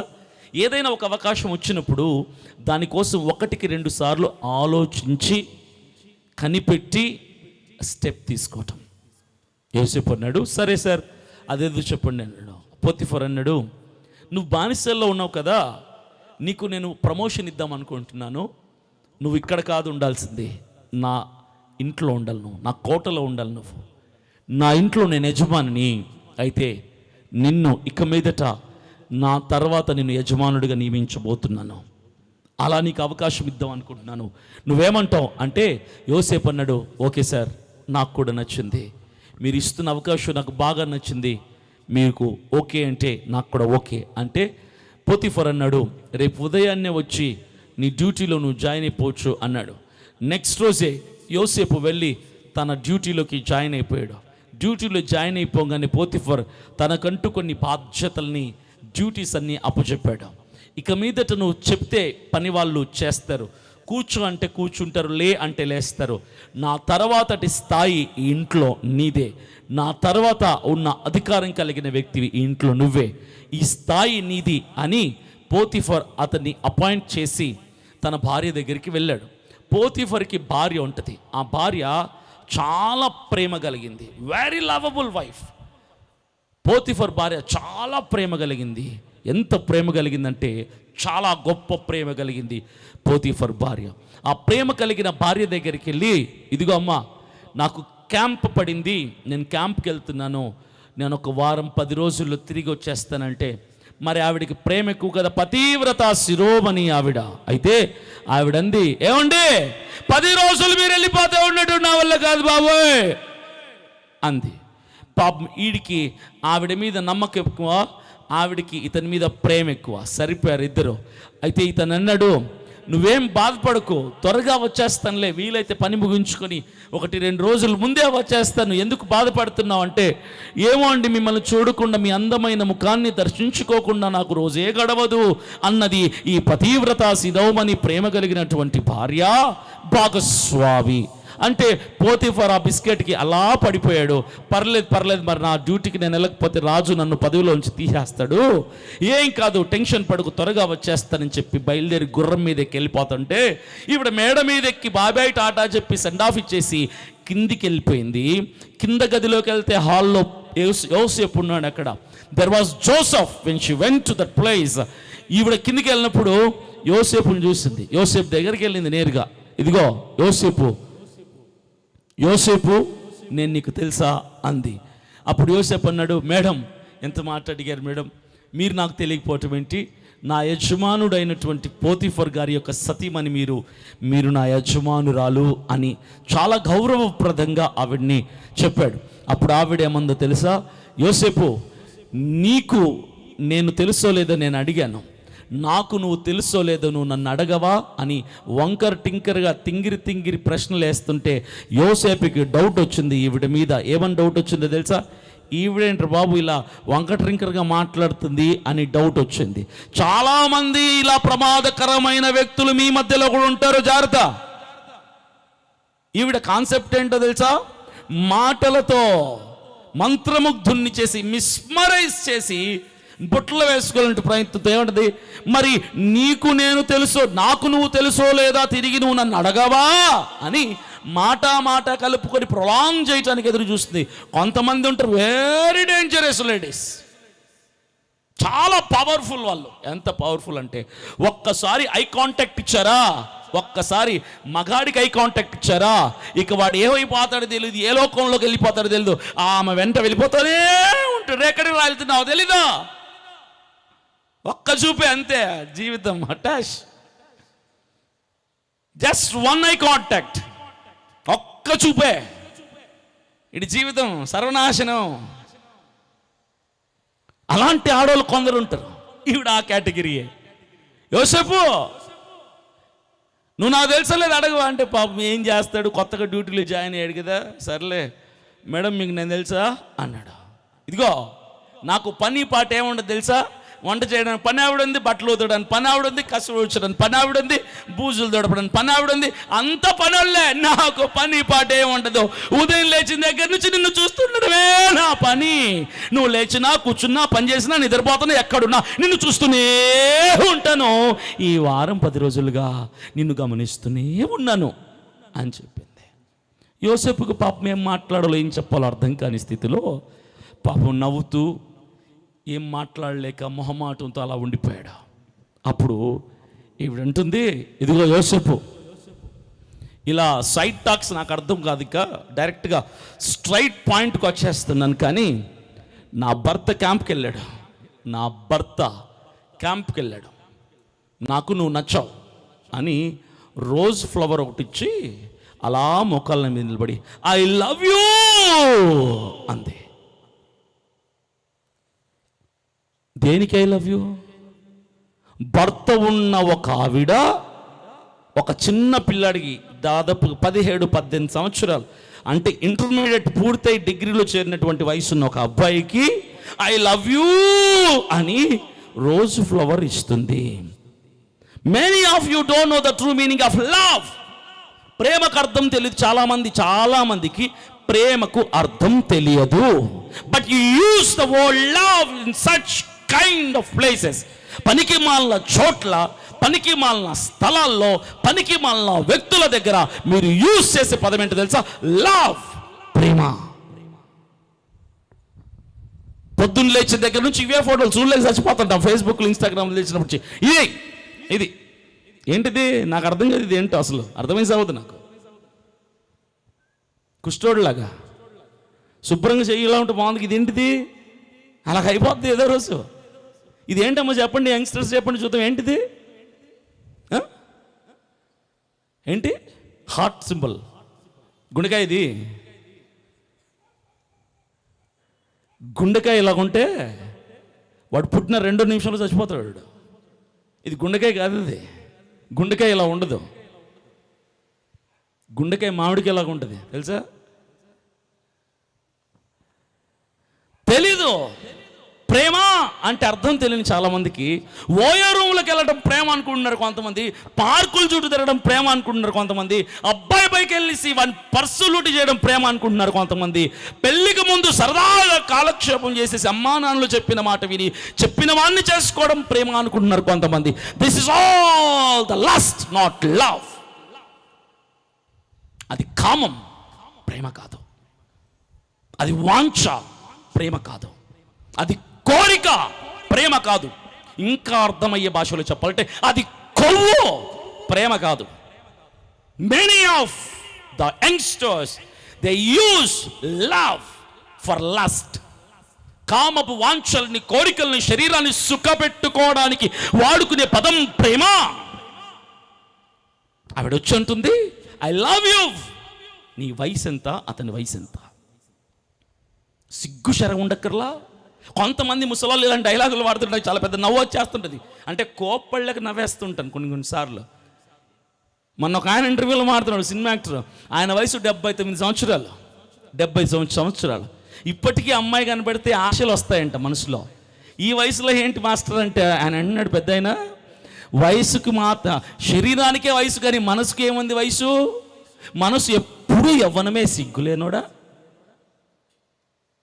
వయసు పెరిగే కొద్ది కోరికలు పెరుగుతాయి కొంతమందికి. Lust, this is called lust. Potiphar's wife having lust on Joseph. యోసేపు మీద ఆవిడకుంది కామం, కోరిక, ప్రేమ కాదు. ఆ స్థలంలోకి ఆవిడ వెళ్ళి ప్రేమని వాడుకుంటుంది. ప్రేమ పేరు చెప్పి ఏదో పతివ్రత పని చేస్తున్నట్టుగా ప్రేమను వాడుకుంటుంది. That's not love, that's lust. అసలు వీళ్ళ ప్రాబ్లం ఏంటి తెలుసా? చాలా మంది ఇళ్లల్లో, చాలా మంది పట్టణాల్లో వీడి ప్రాబ్లం ఏంటి తెలుసా? వీడికి శుభ్రంగా పట్టి చీర కట్టుకున్న భార్య నచ్చదు, పాత చీర కట్టుకున్న పక్కింటి ఆవిడ నచ్చదు. వీడి దారిద్ర్యం. వీడు ఇంట్లో భార్య వండిన మటన్ బిర్యానీ నచ్చదు, పక్కింటి ఆవిడ వండిన పులగూర నచ్చుద్ది. Many of the husbands are like this only. చాలా మంది భర్తలు ఇలాంటి పనికి మాలిన స్థితి కలిగినటువంటి వాళ్ళే. పొద్దున్న లేచిన దగ్గర నుంచి పాచిముఖం వేసుకొని ఆ లుంగి కట్టుకొని ఆ మేడ మీదకి ఎక్కి ఆ పక్కింటి ఆవిడ్ని, పక్కింటోడి భార్యని, వెనకింటోడి భార్యని చూస్తూ ఉంటారు గోతికన్న నక్కళ్ళగిల్లో. భార్య నచ్చదు. ఏంటి సార్ అంటే ఏమంటారు తెలుసా? నా భార్యకి అనారోగ్యం వచ్చింది, నా భార్య ముందున్నంత అందంగా లేదు, నా భార్య ముందున్నంత స్లిమ్గా, స్మార్ట్గా, క్యూట్గా లేదు, నా భార్య లావ్ అయిపోయింది, డ్రమ్ అయిపోయింది, సిలిండర్ అయిపోయింది, టైర్ అయిపోయింది, ట్యూబులు అయిపోయినాయి. ఇదే డైలాగులు ఇని బాబోయ్. క్రైస్తవులు, పాస్టర్లు కూడా డైలాగులు చెప్తుండ్రి. నేను చాలాసార్లు మేము ఇప్పుడు వాళ్ళే డైలాగులు ఇవి. ఒక పని చేయి, కొంతమంది ఎప్పుడు చూడు నైట్యే, నా భార్య ఎప్పుడు చూడు నైటే. వంట చేసేటప్పుడు నైటీ, పిల్లలకు స్నానం చేయించేటప్పుడు నైటీ, అంట్లు కడేటప్పుడు నైటీ, బట్టలు ఉతికేటప్పుడు నైటీ, పడుకున్నప్పుడు నైటీ, పళ్ళు దొమ్మేటప్పుడు నైటీ, ఆఫీస్కి భర్త వెళ్తున్నప్పుడు నైటీ. చిరాకాస్తుంది నైట్లు చూసి చూసి చూసి చూసి. ఒకడు మన ఎవడో ఇంటర్వ్యూలో లైవ్ కోచ్ ఒకడు మాట్లాడుతున్నాడు ఇంటర్వ్యూలో, భార్యలు నైట్లు వేసుకోవడం వల్ల భర్తలు తప్పుదోవ పడుతున్నారంట. చెప్పుకొని కొట్టద్దాలంట వాళ్ళని. ఏంటే ఎక్కడో వీడు ఫంక్షన్కి వెళ్ళిపోతాడట. ఫంక్షన్కి వెళ్ళిపోతే పట్టు చీర కట్టుకున్న సౌందర్య రాశి అక్కడ ఎదురుపడితే ఇంట్లో నైటితో చూసి చూసి భార్యని విసిగెత్తిపోయిన వీడు పట్టు చీరలో కనిపించిన ఎవడో భార్యని చూసి ఆవిడతో ప్రేమలో పడతాడట. అది నిజమే అట. అందుకేం చేయాలి అన్నా నేను ఇప్పుడు. అమ్మ మీ భర్తలందరికీ ఒక సలహా ఇవ్వండి, నన్ను తిట్టుకున్నా పర్లే మీ భర్తలు. రేపు సాయంకాలానికి అంతా పట్టుచీరలు కొనిచ్చుకోండి, అందరూ మంచి కాస్ట్లీ కాంచీపురం పట్టుచీరలు కొనిచ్చుకోండి. చక్కగా రాత్రి పడుకొని ఉదయం 8-9 లేవండి, మంచి గ్లామర్ మెయింటైన్ చేయండి. 8-9 లేచి అలా ఫ్రెష్ అప్ అయిపోయి ఒక అద్దం ముందు ఒక 2 గంటలు 11 వరకు మంచిగా రెడీ అయిపోయి హాల్లోకి వచ్చి చైర్లో అలా కాలు మీద కాలేసుకొని ఒంటి మీద నగలంతా అలంకరించుకొని కాలు మీద కాలేసుకొని మీ భర్త ఆఫీస్ వెళ్ళే టైంకి ఎదురు కూర్చోండి. ఇప్పటి నుంచి పట్టు చీరలే, ఇక నైట్లు వద్దు. ఇప్పుడు భర్త వచ్చి అడుగుతాడు, క్యారీ బాక్స్ ఎక్కడా, క్యారీ బాక్స్ ఎక్కడా? లేదు. పిల్లలు రెడీ చేయలేదు ఇంకా, నేను చేయలా. వంట చేయలా. కసు ఊడ్చలేదు, ఊడ్చలా. ఏ నీకు నైటీ వేసుకుంటే చిరాకు కాబట్టి నీ కోసం నిన్ను ఇంప్రెస్ చేయడానికి పట్టు చీర కట్టుకొని కూర్చొని ఉన్నాను రా. నువ్వే వెళ్ళి వంట చేసుకో, నువ్వే వెళ్ళి పిల్లలకి స్నానం చేయించుకో, నువ్వే అంట్లు కడుక్కో, నువ్వే ఇంటి పనులన్నీ చేసుకో. నేను మాత్రం శృంగారంగా సౌందర్య రాశిలాగా నీ ముందు కూర్చొని నీ ఇంప్రెస్ చేస్తా. నేను నైటీ వేసుకోవడం ఎందుకు, నా కుటుంబాన్ని పాడు చేసుకోవడం ఎందుకు, నువ్వు పక్కింటోళ్ళ పట్టు చీరలు చూడడం ఎందుకు, నేనే కట్టుకుంటా పట్టు చీర. ఏదో ఆడవాళ్ళ మీద డైలాగులు వేస్తారా, ఆడవాళ్ళ మీద జోకులు వేస్తారా? వాళ్ళ కంఫర్టబుల్ కాస్ట్యూమ్స్ ఆర్ నైట్, దాని మీద ఎందుకు జోకులు వేస్తారు నాకు అర్థం కాదు. వంట చేసేది వాళ్ళు, అంట్లు కడిగేది వాళ్ళు, బట్టలు ఉతికేది వాళ్ళు, పిల్లల స్నానాలు చేయించేది వాళ్ళు, పిల్లలకి పాలు పట్టించేది వాళ్ళు, ఉదయం లేచిన దగ్గర నుంచి గొడ్డు చాకిరీ చేసేది ఆడవాళ్ళు. అయితే వాళ్ళ కాస్ట్యూమ్ గురించి ఎందుకు మాట్లాడతారు నాకు అర్థం కాదు. ఎక్స్పోజింగ్ లేదు కదా. యేసు ప్రభు అప్పుడు వేసుకున్నది కూడా అలాంటిదే, నిలువు టంగి అంటాం దాన్ని మనం, అంతే. దీని మీద కామెంట్స్ చేస్తారు చాలామంది, దట్స్ కంప్లీట్లీ రాంగ్. కొంతమంది భార్యల మీద కామెంట్లు చేసి స్లిమ్గా ఉన్న భార్య కావాలి మీకు. పొద్దున్న లేచిన దగ్గర నుంచి తమన్నా ఐశ్వర్య ఫోటోలు చూస్తుంటూ కూర్చుంటే ఫోన్లో, నీ భార్య నీకు ఎందుకు నచ్చింది, వాళ్ళని చేసుకో. 2 రోజు 3 రోజు నెత్తి మీద టోపీ పెట్టి వెళ్ళిపోతారు. ఆడవాళ్ళు వాళ్ళ జీవితంలో సాక్రిఫైసెస్ చేసి, ఎన్నో త్యాగాలు చేసి, వాళ్ళ పొట్ట కోయించుకొని సిజరిన్లని, ఆపరేషన్లని, కడుపులో ట్యూమర్స్ అని, నిన్ను తండ్రిని చేయటానికి, నీకు వారసుని బిడ్డనివ్వటానికి వాళ్ళు ఎన్నో ఇబ్బందులు పడి పునర్జన్మ. సార్, ఆడవాళ్ళకి ఒక బిడ్డకు జన్మనివ్వాలంటే ఒక స్త్రీ మరలా చచ్చి పుట్టాలి. మీకు అర్థం కాదా పెయిన్?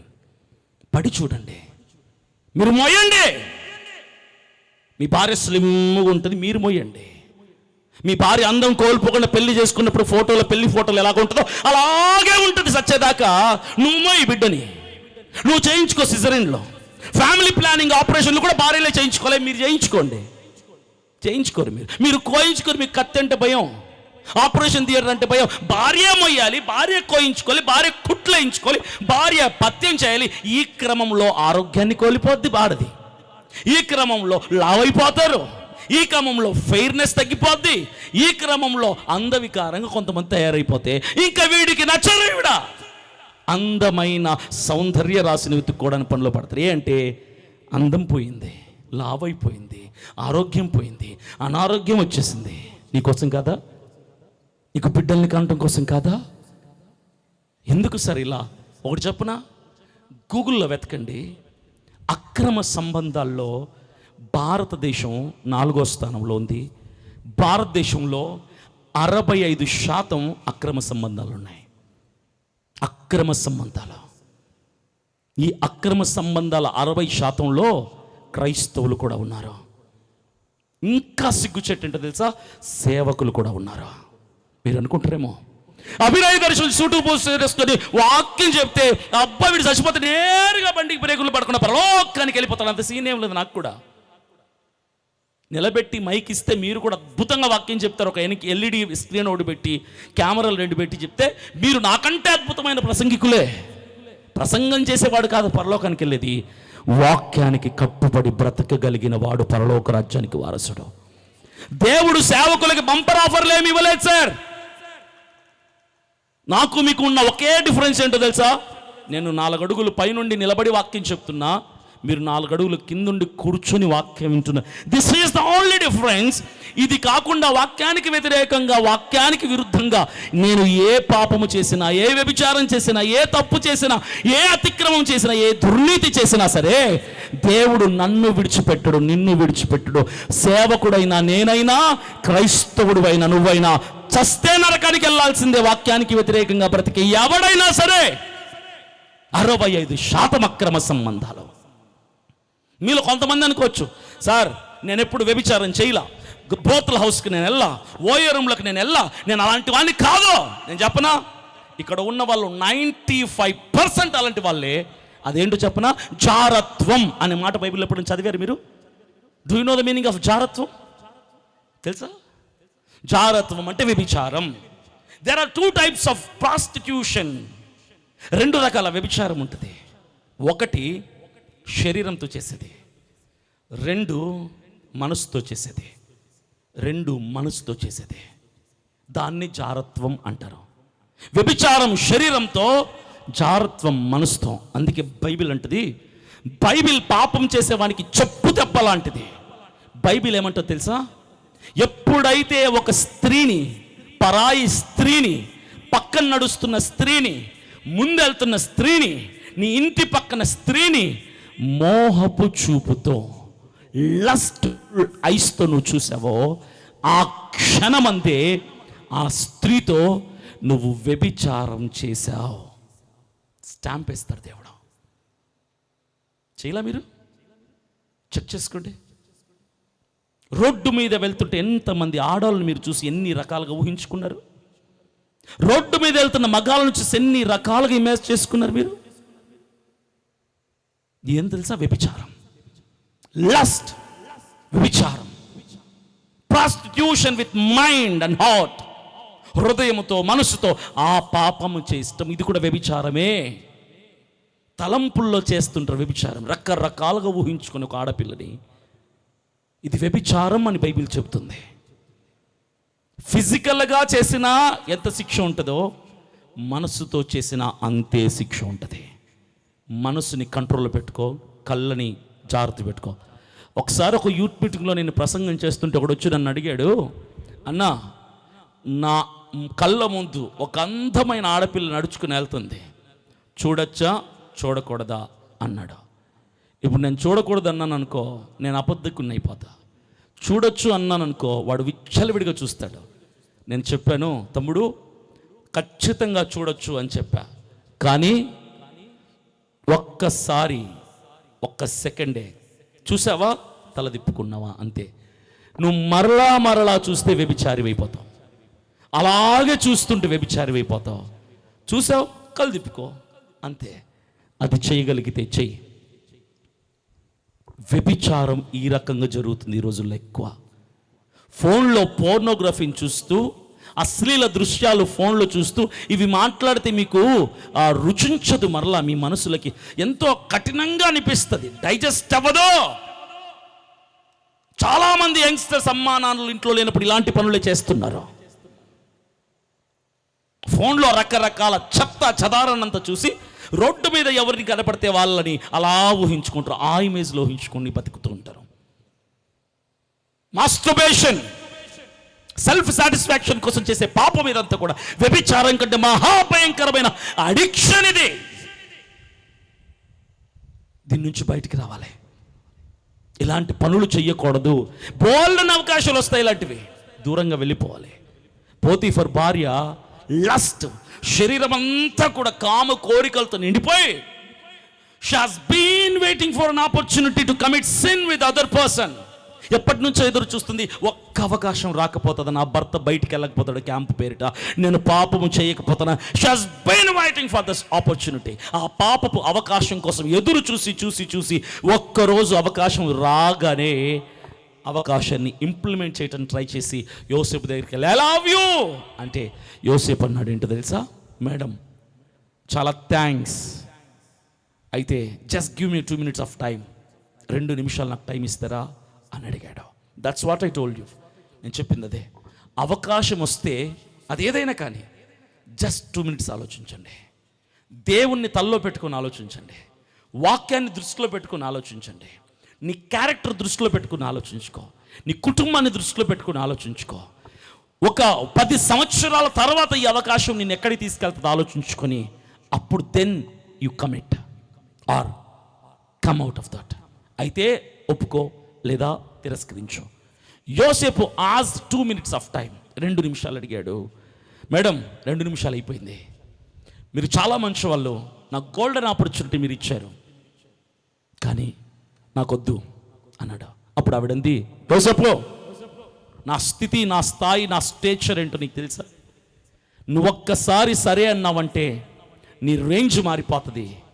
ఒక మనిషి భూమి మీద బ్రతకడానికి ఏవేవి అవసరమైతే ఉన్నాయో అవన్నీ తీసుకొచ్చి నీ కాళ్ళ దగ్గర, నీ పాదాల దగ్గర నేను పెడతాను, నేను శరీర సుఖాన్ని ఇస్తాను నేనంటే యోసేపు అన్నాడు, మేడం నా 2 నిమిషాల టైం అయిపోయింది, నా నిర్ణయం కూడా అయిపోయింది, నాకొద్దు, మీరిచ్చే అవకాశం నాకొద్దు. ఎందుకొద్దు అంది విడ. అప్పుడు యోసేపు ఏమన్నాడు తెలుసా? ఏం లేదు మేడం, మీరిచ్చే అవకాశం మహా అయితే ఇంకొక 60 ఏళ్ళు ఉంటుంది, నాకు 70 ఏళ్ళు ఉంటుంది, తర్వాత నేను చచ్చిపోతా. ఈ 60-70 ఏళ్ళు సుఖంగా బ్రతుకుతా, మీరు కాళ్ళ దగ్గర తెచ్చిపెట్టిన ఆస్తులతో అంతస్తులతో గొప్పనిగా బ్రతుకుతా, తర్వాత మట్టిలోకి పోతా, తర్వాత నా దేవుని కొరకు బ్రతకాలన్న ఆశ కలిగిన వాడిని కాబట్టి పరలోకానికి వెళ్దామని వెళ్తుంటే దేవుడు నన్ను ఆపుతాడా? రేయ్ ఎక్కడికి వస్తున్నావు అంటాడా? పరలోకానికి వస్తున్నాను ప్రభువా అంట. భూమి మీద నువ్వు బ్రతికిన బ్రతికి ఎలాంటిదో తెలుసా? నన్ను, నా ఆజ్ఞలను, వాక్యాన్ని మరిచి నీ సుఖం కోసం, నీ గొప్ప కోసం ఒక పాపపు అవకాశానికి తలూపేశావు నువ్వు. అలాంటి వారికి పరలోక రాజ్యంలో చోటు లేదు అంటాడు దేవుడు. సరే పోతే పోన్లు అనుకుంటాను మేడం, అప్పుడు ఇంకో చోటు ఉంటుంది నరకం, అక్కడికి వెళ్తా. ఆ నరకం కూడా భూమి మీద నేను 60, 70, 80 సంవత్సరాలు సుఖపడ్డాను కాబట్టి మీ దయ వల్ల నరకం కూడా 70, 80 సంవత్సరాలు అంటే నో ప్రాబ్లం, కింద సుఖపడ్డా ఇక్కడ బాధపడ్డా అనుకోవచ్చు. కానీ నరకం 80 ఏళ్ళు కాదు, 80,000 లక్షల కోట్ల సంవత్సరాల కంటే ఎక్కువ ఉంటుంది. అక్కడ అగ్ని ఆరదు, పురుగు చావదు, విలవిలలాడుతూ ఉండాలి. నొప్పి అలవాటైపోద్దాం అనుకోవడానికి కుదరదు మేడం. ఇప్పుడే 100 సంవత్సరాలు పూర్తయిన తర్వాత కూడా నరకంలో 100 సంవత్సరాల తర్వాత మొదటి రోజు ఉంటుంది, ఆ రోజు కూడా నొప్పి అలవాటు అవ్వదు. అప్పుడే ఫ్రెష్గా పెట్రోల్ పోసి నిప్పంటిస్తే ఎంత బాధ ఉంటుందో అంత బాధ ప్రతిరోజు ఉంటుంది. అందుకు నేను ఆలోచించుకున్నా, మీరు 80 సంవత్సరాలు ఇచ్చే సుఖము వద్దు, దీనివల్ల నాకు వచ్చే 1,000,000 సంవత్సరాల నరక వేదన వద్దు, నాకు ఇది వద్దే అనుకున్నాను అనుకో, నాకు పరలోకంలో మీరు ఇస్తానన్న ఆస్తి పాస్తుల కంటే, విలువైన సుఖం కంటే, విలువైన సౌభాగ్యం కంటే, విలువైన బంగారు కంటే పరలోకంలో నా దేవుడు నాకు ఇవ్వబోతున్నాడు. అది మీకులాగా 60, 70, 80, 100 కాదు, కొన్ని లక్షల కోట్ల సంవత్సరాలు అక్కడ నేను సుఖపడబోతున్నాను. నాకు ఆ సుఖం కావాలి, ఈ సుఖం నాకొద్దు. He just rejected that opportunity. అవకాశాన్ని కాలుతో తన్ని తిరస్కరించాడు. హవ్వ వాడుకుంది, యోసేపు వదులుకున్నాడు. ఇది అద్భుతమైన అవకాశమే, అది అద్భుతమైన అవకాశమే. వాళ్ళు వాడుకున్నారు, ఇతను వద్దన్నాడు. 2 రోజులు గడిచిపోయిన తర్వాత మరలా వచ్చింది ఆవిడ, యోసేపు ఇదిగో ఆలోచించుకున్నావా అంది. అతను అన్నాడు, మేడం నా మాట అవునంటే అవును, కాదంటే కాదు. 2 రోజులు కాదు, 2 సంవత్సరాల తర్వాత వచ్చిన నా సమాధానం నో, అంతే. అంటే ఆవిడంది, అసలు ఏంటి బాబు నీ ప్రాబ్లం, ఎందుకు వద్దంటున్నావు, భయపడుతున్నావా? పోతీఫర్ వచ్చేస్తాడేమని భయపడుతున్నావా? లేదంటే ఎవరైనా చూస్తారేమో వింటారేమో అని భయపడుతున్నావా? అలాంటి టెన్షన్ ఏం అక్కర్లేదు. I'm very well experience, senior most person నేను ఇలాంటి విషయాల్లో. ఎవడి కళ్ళకు తెలియకుండా, ఎవడి చెవులకు వినపడకుండా అన్నిటినీ పక్కడబందిగా మెయింటైన్ చేయగలిగినటువంటి తత్వం నాది అని చెప్పి కన్విన్స్ చేయటానికి ట్రై చేస్తే యోసేపు అన్నాడు, మేడం మీకు నాకున్న తేడా అదే, మీరు తప్పు చేయటానికి మీ భర్త పక్కన లేకపోతే చాలు మీరు చేస్తారు, పక్కన ఒక వ్యక్తి లేకపోతే చాలు మీరు తప్పు చేస్తారు, చూసేవాడు వినేవాడు లేకపోతే మీరు తప్పు చేస్తారు, ఒంటరిగా ఉంటే మీరు తప్పు చేసేస్తారేమో, కానీ నేను అలా కాదు. మనుషులకు భయపడేవాడిని కాదు, ఎవడో యజమానుడు వస్తాడని భయపడేవాడిని కాదు. నిత్యం నన్ను గమనిస్తున్న సూర్య చంద్ర నక్షత్రములు నోటి మాట కలుగు చేసిన సృష్టికర్త అయిన దేవాతి దేవుడి యొక్క కనుదృష్టి నిత్యము నా మీద ఉంది. ఆయనకు స్లాబులు, గోడలు, తలుపులు, గొల్లాలు, కిటికీలు ఏవి అడ్డు రావు. My life is very much transparent to my God. నా జీవితం అనే పుస్తకంలో నుంచి ఒక్క కాగితాన్ని కాదు కదా, ఒక్క అక్షరాన్ని కూడా నా దేవునికి తెలియకుండా నేను దాచిపెట్టలేను. నా దేవుని దృష్టిలో నేను క్లీన్ షీట్గా ఉండాలి, పరిశుద్ధుడిగా ఉండాలి. ఒక్క రిమార్క్ కూడా నాలో ఉండకూడదు. నా దేవుని మీద ఉన్న భక్తి భయము చేతనే నేను మీరు ఇస్తున్న పాపపు అవకాశాన్ని వద్దు అంటున్నానని చెప్పాడు. Can you say like this? మీరు ఎన్నో సందర్భాల్లో ఒంటరిగా ఉండటాన్ని కోరుకుంటారు. ఎప్పుడైతే ఒంటరిగా ఉండే అవకాశం వస్తే ఆ టైంలో ఎన్నెన్నో ఆలోచనలన్నీ అప్పుడు నెరవేరుస్తారు, అప్పుడు ఇంప్లిమెంట్ చేయడానికి చూస్తారు. కానీ మిమ్మల్ని దేవుడు చూస్తున్నారన్నటువంటి ఒక గ్రహణం మీలో ఉంటుందా? ఒక అబ్జర్వేషన్లో నేను ఉన్నాను అన్న ఆలోచన మీకు ఉంటుందా? ఉండదా? చాలా చాలా సందర్భాల్లో ఒంటరితనంలో లేనిపోని కోరికలన్నీ తీర్చుకునే పనిలో ఉంటారు చాలామంది యవ్వనస్తులు. అమ్మా నాన్నలు ఊరు వెళ్ళినప్పుడు, అమ్మా నాన్న క్యాంప్కి వెళ్ళినప్పుడు, ఒక్కరే ఉన్నప్పుడు అప్పుడు తీస్తారు ఫోన్, అప్పుడు కొడతారు ఫోన్, అప్పుడు చూస్తారు వీడియోలో, అప్పుడు చేస్తారన్నీ. కారణం ఏంటో తెలుసా? అమ్మ చూడట్లా, నాన్న చూడట్లా, మా తాత చూడట్లా, మా ముత్తాత చూడట్లా, నిన్ను పుట్టించినవాడు చూస్తున్నాడు రా. నిన్ను పుట్టించిన వాడు చూస్తున్నాడు. మనుషుల దృష్టిలో నువ్వు నీతిమంతిగా ఉండడానికి ట్రై చేయకో. దేవుని దృష్టిలో యథార్థవంతుడిగా ఉండటానికి ట్రై చేయగలిగిన వాడినే అంటాం క్రైస్తవులు అని. చెప్పలు కొట్టి ప్రభుని మహింపడదాం. Try to be holy in the sight of God, not in the sight of people. ప్రజల దృష్టిలో కాదు నువ్వు పరిశుద్ధుడిగా ఉండాల్సింది, దేవుని దృష్టిలో పరిశుద్ధుడిగా ఉండడానికి ప్రయత్నం చేయి. ఒక 3 రోజుల తర్వాత మరలా వచ్చింది, చివరిగా వచ్చి అంటుంది, ఇదిగో చెప్పు, నేను చూడు ఎంత చక్కగా రెడీ వచ్చానో, మంచి పట్టు చీర కట్టుకొని వచ్చాను అంటే, యోసేపు అన్నాడు, మేడం మీరు ఎన్నిసార్లు వచ్చినా నా సమాధానం నో అంటే నో. మీరు ఎన్నిసార్లు పదే అవకాశం ఇచ్చినా నాకు ఈ అవకాశం వాడుకోవటం ఇష్టంగా లేదు అంటే ఆవిడంటుంది, నేను చిటికేస్తే 100 మంది లైన్లో ఉంటారు, నువ్వేంటి ఆఫ్టర్ ఆల్ నేను ఇస్తున్న అవకాశాన్ని వాడుకోకుండా నన్ను అవమానపరుస్తున్నావు అంటే యోసేపు అన్నాడు, మేడం మీరు చిటికేస్తే 100 మంది లైన్లో ఉంటారేమో, కానీ ఆ 100 మందిలో నేను మాత్రం ఉండను. నేను క్రైస్తవుణ్ణి, నేను దేవుని కొరకు బ్రతికేవాడిని. మీ క్యారెక్టర్ని పాడు చేయడానికి ఎన్నో గోల్డెన్ ఆపర్చునిటీస్ వస్తాయి, వండర్ఫుల్ ఆపర్చునిటీస్ వస్తాయి. డబ్బు కోసం క్యారెక్టర్ అమ్ముకోకు, ఉద్యోగం కోసం క్యారెక్టర్ పోగొట్టుకోకు, బిజినెస్ కోసం క్యారెక్టర్ పోగొట్టుకోకు, బట్ట కోసం క్యారెక్టర్ పోగొట్టుకోవద్దు, బంగారు కోసం క్యారెక్టర్ పోగొట్టుకోవద్దు, ధనం కోసం క్యారెక్టర్ పోగొట్టుకోవద్దు, పేరు కోసం ప్రఖ్యాతి కోసం క్యారెక్టర్ పోగొట్టుకోవద్దు. క్యారెక్టర్ చాలా విలువైంది. దేవుడికి నీ క్యారెక్టర్ కావాలి. యోసేపు క్యారెక్టర్ని కాపాడుకునే ప్రయత్నంలో అన్నాడు, నాకు మీరేం చెప్పినా ఐఎమ్ నాట్ కన్విన్స్డ్. చివరిగా ఏం చేసేది లేక బలాత్కారం చేయబోయింది యోసేపు మీద పడి. యోసేపు ఆవిడ చేతుల్లో నుంచి తప్పించుకొని బయటపడటానికి బట్టలు చింపుకొని అక్కడి నుంచి పారిపోయి రోడ్డు మీద పడి పరిగెట్టుకొని వెళ్ళిపోతుంటే, ఒంటి మీద బట్టలు లేకుండా ఈవిడ ప్లేట్ తిరగేసి కేకలేస్తుంది. ఏమన్నా తెలుసా? అందరూ నన్ను కాపాడండి, హెల్ప్ మీ. యోసేపు నన్ను బలాత్కారం చేయబోయాడని ప్లేట్ తిరగేసి అతని మీద నింద వేస్తే చూసే ప్రజలందరికీ దృశ్య కావ్యం ఎలాగుందో తెలుసా?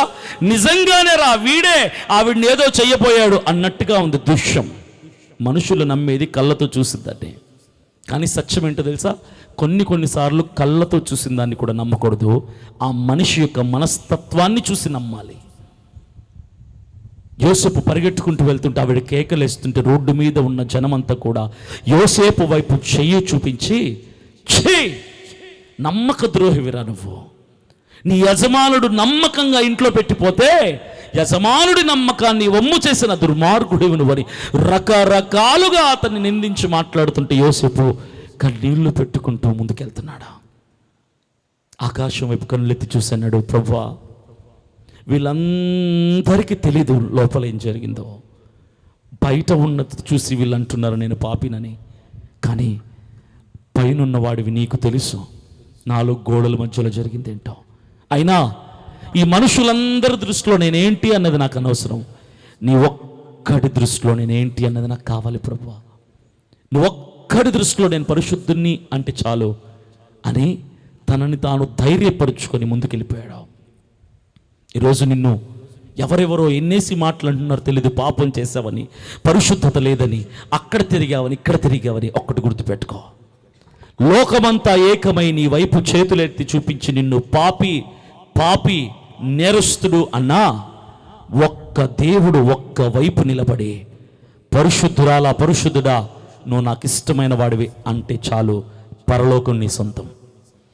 లోకమంతా ఏకమై నీ వైపు నిలబడి నిన్ను పరిశుద్ధుడు పరిశుద్ధుడని పొగిడినా, ఒక్క దేవుడు ఒక్క వైపు ఉండి రే నీ బ్రతుకేంటో నాకు తెలియదరా, నరకానికి వెళ్ళు అంటే నరకానికి వెళ్ళిపోతావు.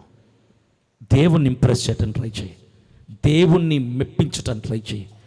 పాపపు అవకాశాలు వాడుకున్న ఆదము హవ్వలు శపించబడ్డారు. యోసేపు ఏమయ్యాడు తెలుసా? జైలు పాలయ్యాడు, చెరసాల్లో వేయించబడ్డాడు. పోతిఫర్ రాంగానే పట్టుకొని నిలిపి చెరసాల్లో వేశాడు. మీరు అనుకోవచ్చు, అంతటి బ్రతుకు బ్రతికితే, అంత అవకాశాన్ని యవ్వన ప్రాయంలో విడిచిపెట్టుకుంటే దేవుడిచ్చినటువంటి అద్భుతమైన జీవితం జైలా?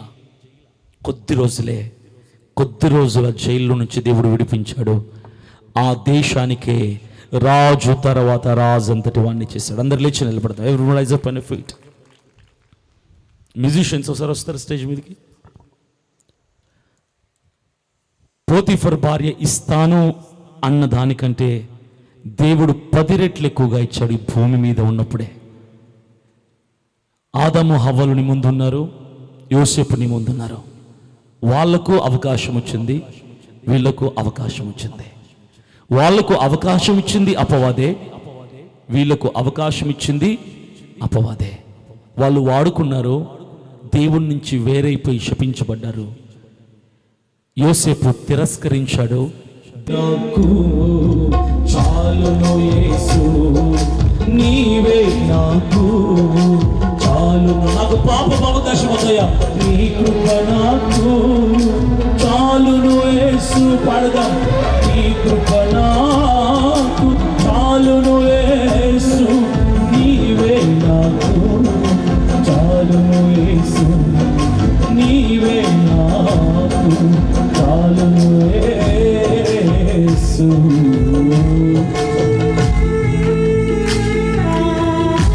యోసేపుని చూసావా? ఎంతటి అవకాశం వచ్చినా యేసయ్యా తండ్రి నాకు నువ్వు కావాలి, కానీ ఈ అవకాశం వద్దయ్యా. నీ నుంచి వేరు చేసే ఏ పాపపు స్థితి నాకొద్దు. I need you lord. ఆదాము హవ్వలు దేవుడు వద్దన్న అవకాశాన్ని వాడుకున్నారు. గొప్ప వాళ్ళ యుద్ధం అనుకున్నారు, ఉన్న స్థితిని కూడా చేజార్చుకున్నారు. ఎవరిలాగా ఉండాలనుకుంటున్నావు? తిరస్కరిస్తావా? వాడుకుంటావా? ఒంటి నిండా బంగారముందను, అది నీకు సాటి రాగలదా?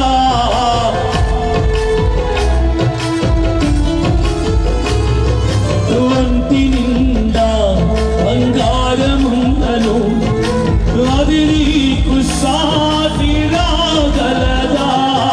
బంగారమా యేసయ్యా, నా బంగారమా నీవే యేసయ్యా. పాడదామందరం. నీవే నాకు చాలును యేసు, నీవే నాకు చాలును యేసు, నీ కృప నాకు చాలును యేసు, నీ కృప నాకు చాలును యేసు, నీవే నాకు చాలును యేసు. స్నేహితులు ఎవరెవరు వస్తారు, ఎన్నెన్నో అవకాశాలు ఇస్తారు. నీ జీవితాన్ని పతనం చేయడానికి స్నేహితులే కారణమవుతారు. నిజ స్నేహితుడు ఎవరో తెలుసా? నీ జీవితాన్ని కట్టేవాడు. అమ్మా నాన్నల నుంచి దూరం చేసేవాడు స్నేహితుడు కాదు. అమ్మా నాన్నలకు ఇష్టం లేని వాడిని నీకు ఆకర్షణ చూపించేవాడు స్నేహితుడు కాదు. నీ జీవితాన్ని సరైన త్రోవ నిలబెట్టేవాడు స్నేహితుడు. స్నేహితులు ఎందరుండను, వారు నీకు సాటి రాగలరా?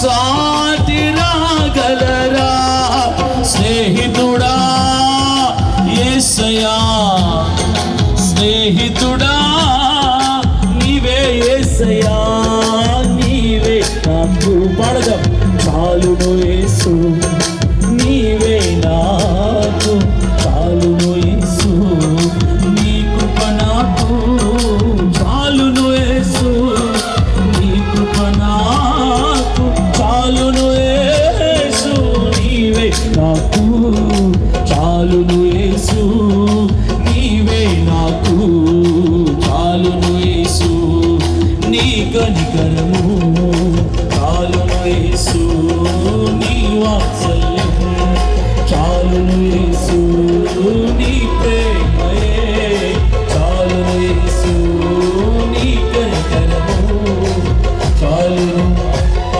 యేసు.